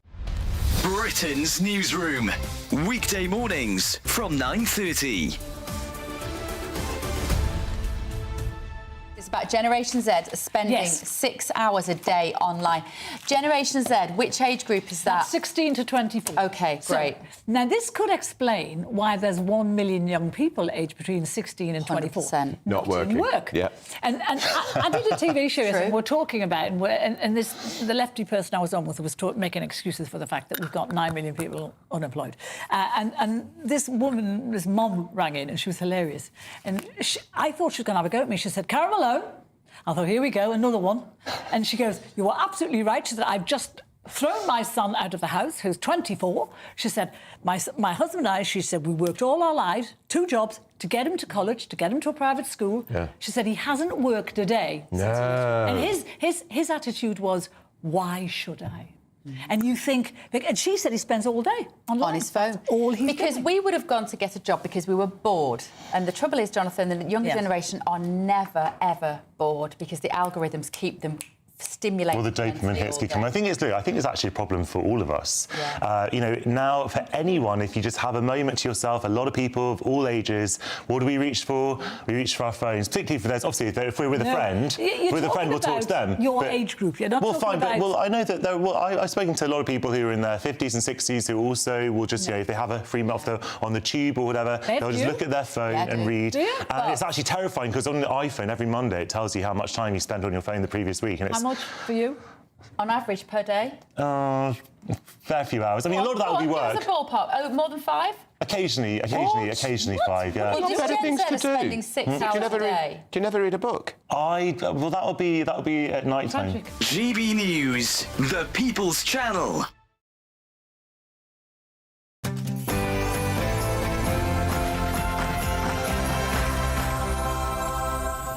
Good morning. The Home Secretary promises a crackdown on illegal workers as she arrived in Rome to see how Italy has cut small boat arrivals. And that's as GB News reveals 35,000 migrants, illegal migrants, have crossed the Channel this year alone. But Labour is fighting back, the Home Secretary insisting it's all under control, as it's confirmed migrant deportations are at a 5-year high. The much stronger enforcement that we've been taking in the UK, including over 13,000 returns since the election. However, that's a figure the Conservatives believe they should be receiving the credit for, as the Shadow Home Secretary Chris Philp told us. and all they've done is continued the work the last government was doing, the Conservative government, to get those deportation numbers going up and up. And obviously it's good they've done that. And is there a breach of Brexit going on? Labour's EU trade deal raises eyebrows, with Brussels reportedly demanding that the UK follows their laws for the first time since Brexit.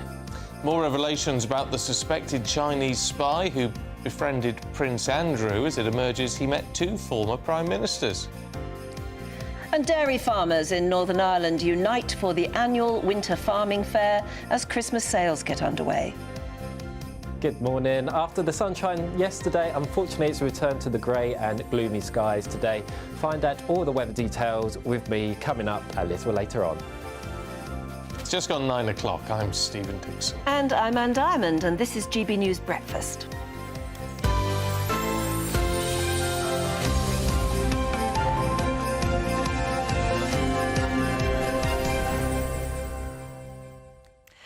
My voice is going today. Yes, it is. I can hear it. Yes, quite sort of gravelly and sexy for a Sunday.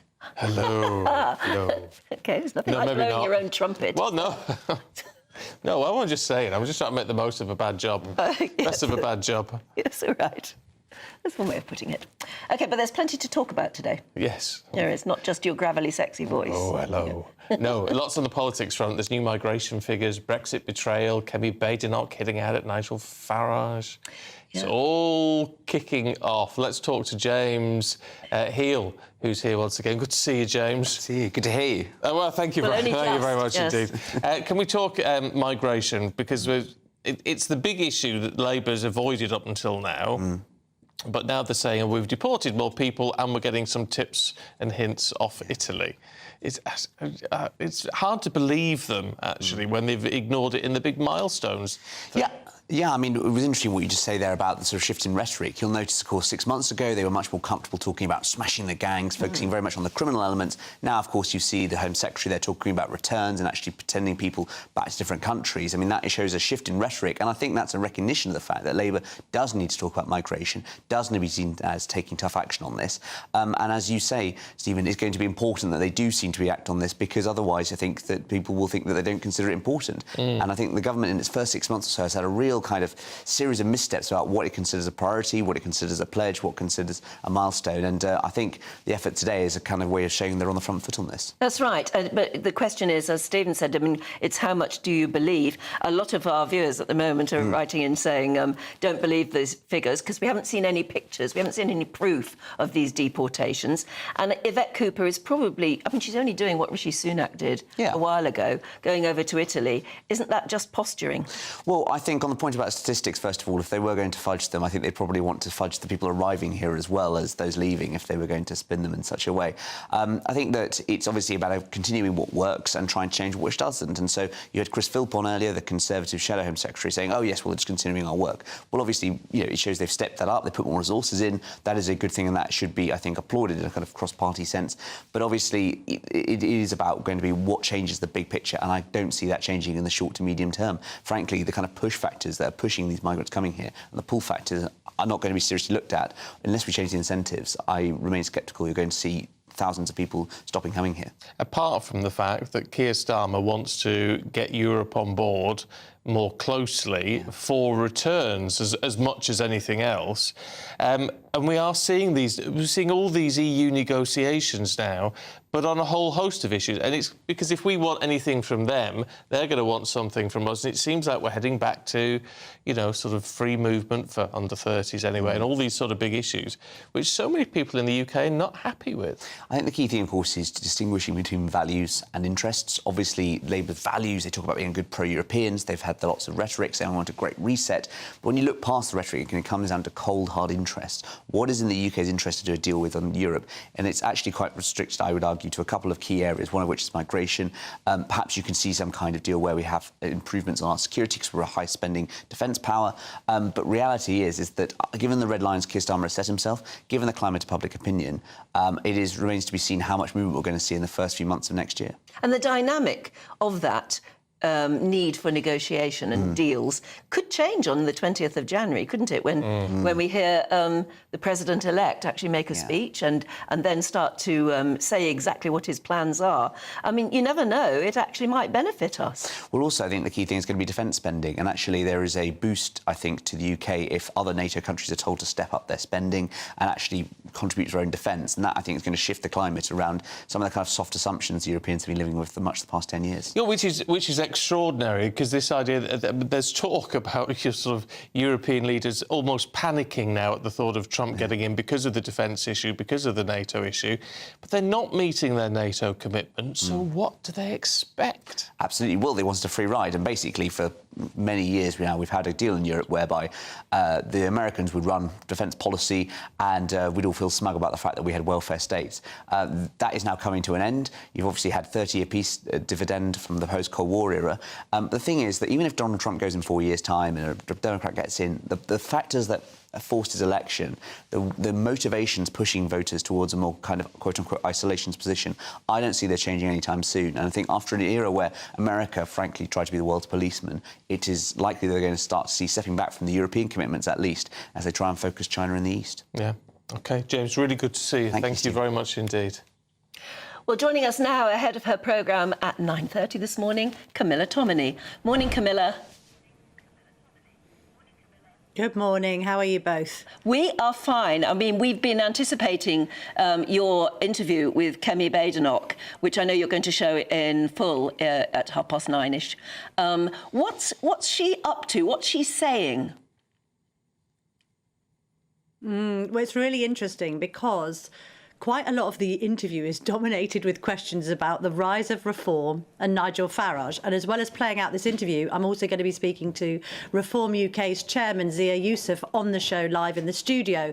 And I'm going to get him to react to it because I think the last 5 months have largely been characterised by this battle for the right, haven't they? Kemi Badenoch is trying to make her mark. She beat Robert Jenrick in that leadership race. He's been making a few noises in the week, actually, talking about whether Shamima Begum should be returned to the UK. Over my dead body, he said, and also talking about the marrying of first cousins in Bradford. So he's speaking quite Faragian language. Kemi Badenoch's more reluctant, I think, to kind of try and out-Farage. So she talks about the fact that she believes that the Reform membership, which has now crossed that crucial 100,000 mark, in fact, they're challenging the Tories when it comes to how many people have signed up to support Reform. She's basically saying, oh, they're just a Nigel Farage fan club, and do they actually have any agency in the party? And at the end of the day, we have governed before, so we should be trusted to govern again, whereas Reform and Farage and Tyson Co are completely untested.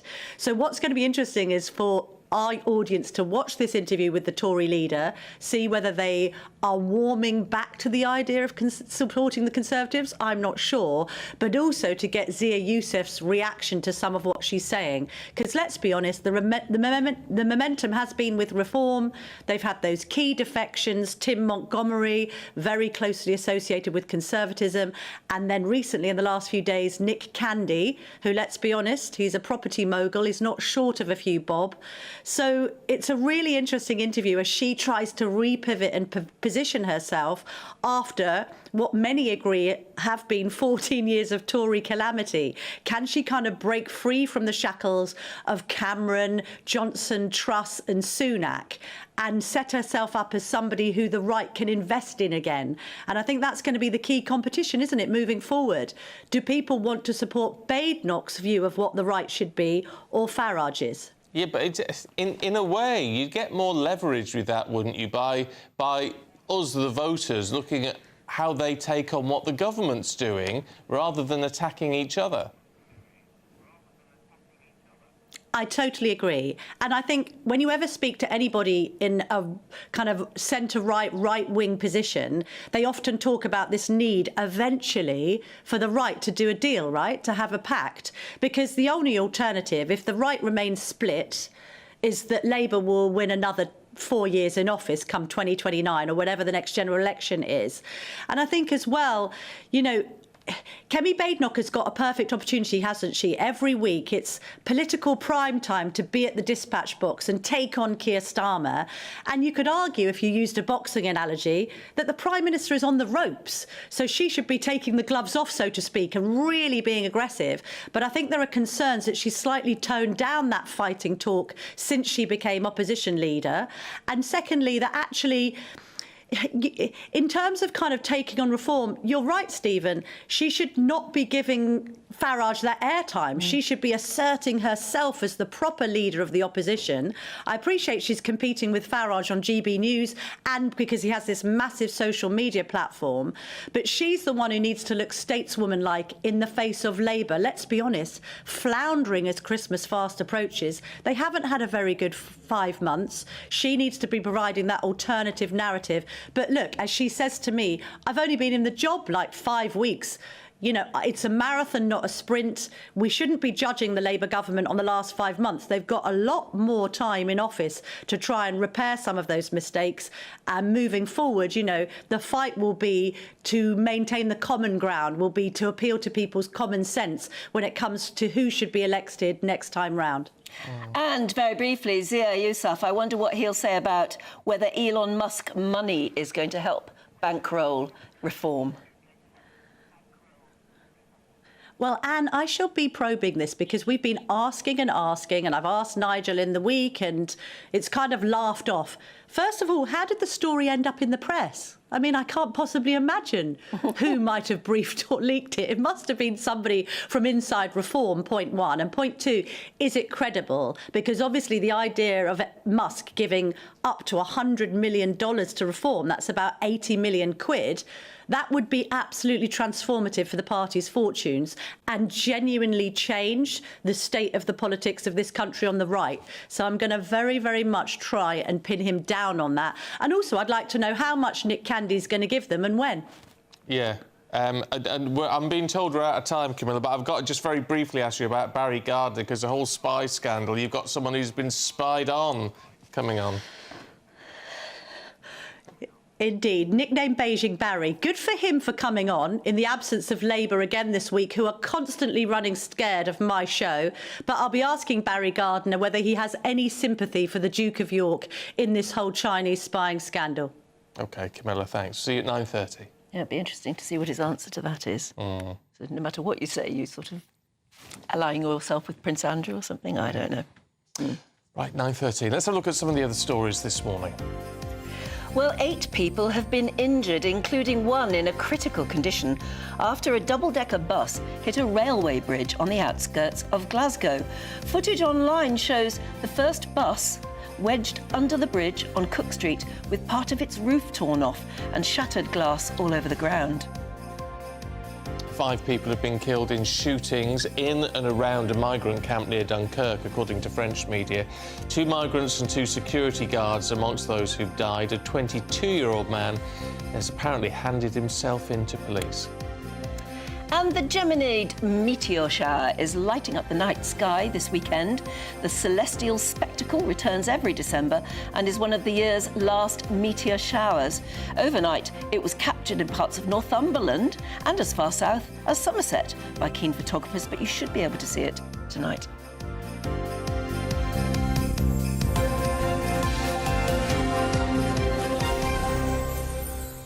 Now, who wouldn't want to start the new year with £50,000 in tax-free cash? It could be yours in our Great British Giveaway. Here's how you enter.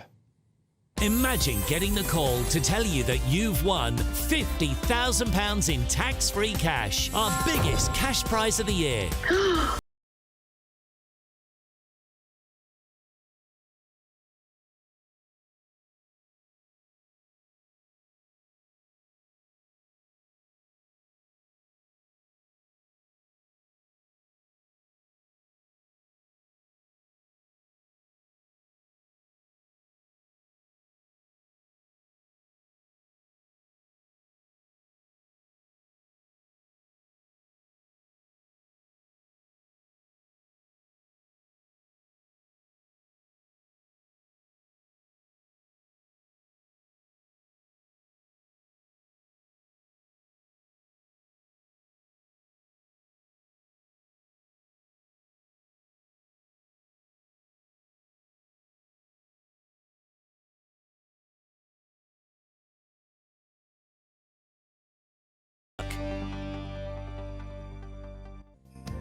Still to come, our Advent message, 10 days out from Christmas. That's coming up next.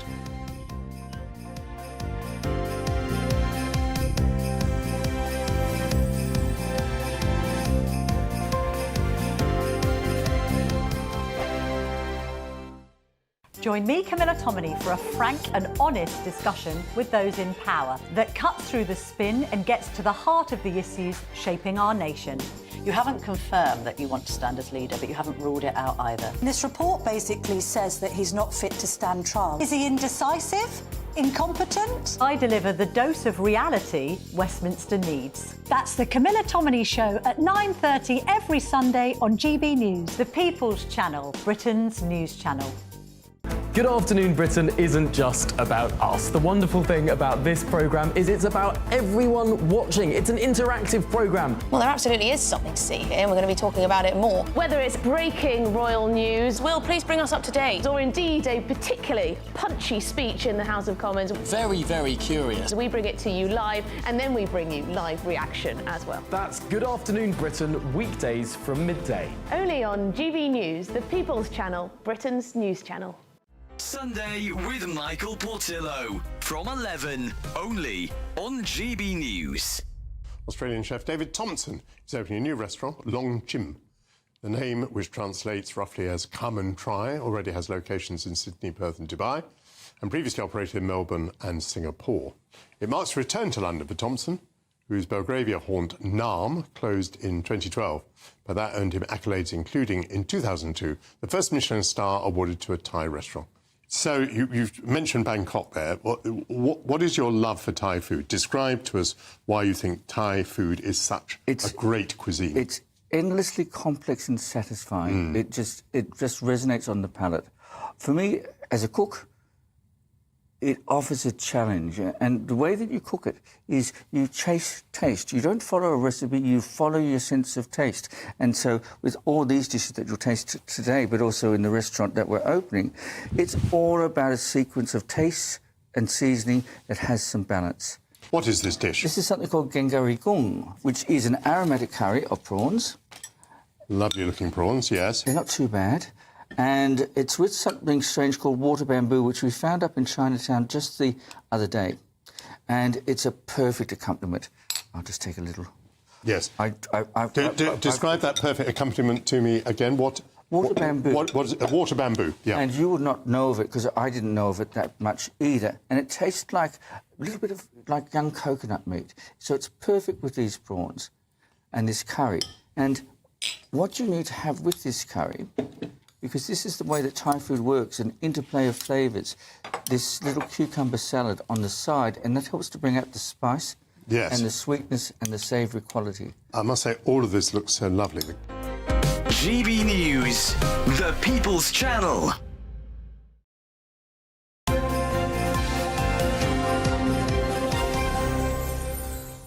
Now, during Advent, as we count down to Christmas Day, we've been hearing from ministers from across the country with really touching messages for you to help you celebrate this Advent season. The GB News Advent Calendar, Day 15. Hi, I'm Richard England, Vicar of Crofton Parish. We often think that faith and doubt can't coexist. If you have faith, surely you have no doubts, right? People of doubt can't have faith. Some of us who doubt, we often kind of feel envious of those who have so much faith. In Matthew chapter 13, we see John the Baptist, the second most important person in the gospel, having doubts. He's a preacher, he's a prophet, he's a true believer, but he's been imprisoned, and in his cell, his certainty is starting to ebb away. Was I right to believe? The truth is, faith and doubt coexist within all of us. Jesus doesn't criticize John for his doubts. He just reminds him of why he believed in the first place. Whatever your doubts, maybe this Christmas is the opportunity for you to remind yourself of what and why you believed in the first place.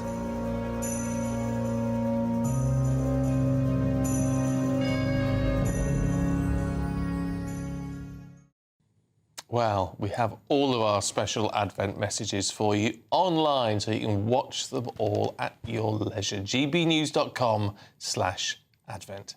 Now, every day, of course, we also run our poll of the day.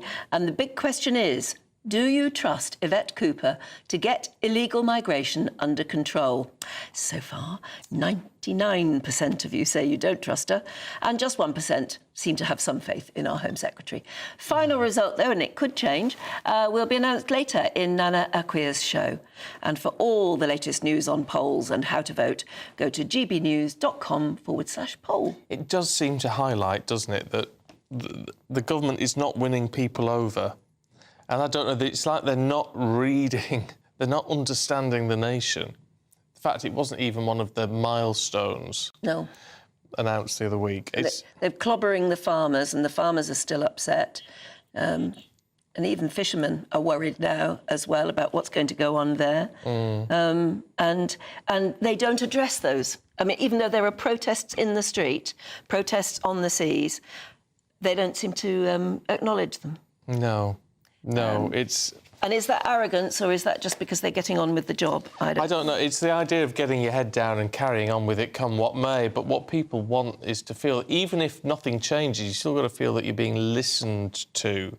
And that doesn't seem to be happening. Mary says, can our politicians not use the phone or Zoom? Why are they spending so much money travelling the globe to find things out? I do sort of think some of it needs to be done face-to-face, but there does seem to be an awful lot of travelling at the moment. We were talking about housing and young people and all that in the paper review earlier on, and one of our reviewers was sort of saying, they spend a lot of money on coffees and things, your Starbucks and your Well, Emma was Costas. saying it adds up to about £752 a year for the average coffee drinker. So don't do it. Save the money, put it towards a mortgage. But Lewis was saying, well, why do that? It'd take forever to do it. And then you're stuck with a mortgage for 30 years, whilst also saying it's not fair that I can't have a mortgage. Yeah, well, Claire says he's complaining about having a mortgage for 30-odd years. So what? That's nothing new. And that's true. You've got to pay. Either you're paying a mortgage or rent. you're paying rent, but you still have to pay to live. But that I don't know if that's... I mean, not to have a dig at Lewis and his family, but, I mean, it's... You do something... You can't have it both ways. You either do it or you don't. Duncan says it's a typical modern attitude. I want it now. Of course, it takes time to save up. Buying a house always did involve saving and sacrifices. Why should it be any different now? Of course, back in the... I mean, people didn't... You'd get your mortgage, but you couldn't furnish the house. No. You do a room or whatever. Carpet the rooms in my house. Yeah. So you have How much did you pay for your first house? About 60,000, I think, for a little flat. But that was... Really? But then they paid the deposit as well, one of these new ones. Yeah, that's what I got, one of the new ones. 27 grand was 27. my first. Yeah.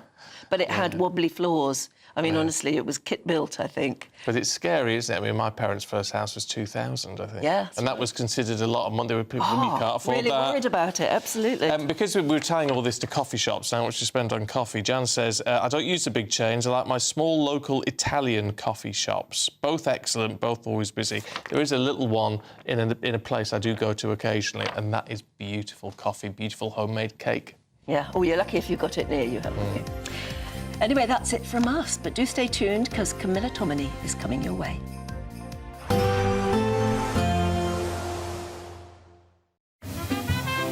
Heavy showers first thing will be followed by a warm, cosy day. Boxed boilers, sponsors of weather on GB News. Good morning. Welcome to your latest GB News weather forecast on the Met Office. Unfortunately, it's a return to the grey and gloomy skies for most of us today. Wettest of the weather will be across parts of Scotland, but for all of us, it will be feeling a good deal milder than it has been of late. So we really start the day rather grey. Best of any brightness really right throughout the day will be across many eastern areas, where the further west you are, greater chance of seeing some rain, especially for parts of Scotland, where this rain will turn increasingly heavy and persistent later on across the northwest. But with the winds coming in from the Atlantic, as I said, a mild feeling day. Could see highs reaching up to 12 or 13 degrees in a few spots. So we end Sunday afternoon very grey across many parts of England and Wales. There will be still a few glimmers of sunshine, but they'll be very fleeting if they do occur. A risk of some spots of rain across the moors, the mountains of Wales, especially for the Pennines and the mountains of Northern Ireland too. But the main bulk of the rain really will be across parts of western and northwestern Scotland, where it will be heavy and persistent, combined with a strengthening wind. So quite a wet and windy end to Sunday across parts of Scotland. Further south, as we go through the course of the night, remaining fairly quiet. Still a risk of some spots of rain across any high ground, some hill fog too, making it a rather murky night in places. But with the cloud cover and the winds coming in from the west, it's going to be another mild night. Temperatures in most towns and cities holding up into high single figures. As we move into Monday, I'm hopeful we will see a little bit more in the way of brightness. The wind's a bit more stronger, so that hopefully will break up some of the cloud as we go through the course of the day. So some sunshine around, but for the far north of Scotland, this rain band really not going far at all during the course of the day. Warnings are in force. Could see some very heavy rainfall in places. Further south, in the sunshine, feeling mild. Once again, could see highs reaching 12 or 13 degrees. Expect a warm front, moving from the kitchen right through to the rest of the house. Boxed Boilers, sponsors of weather on GB News.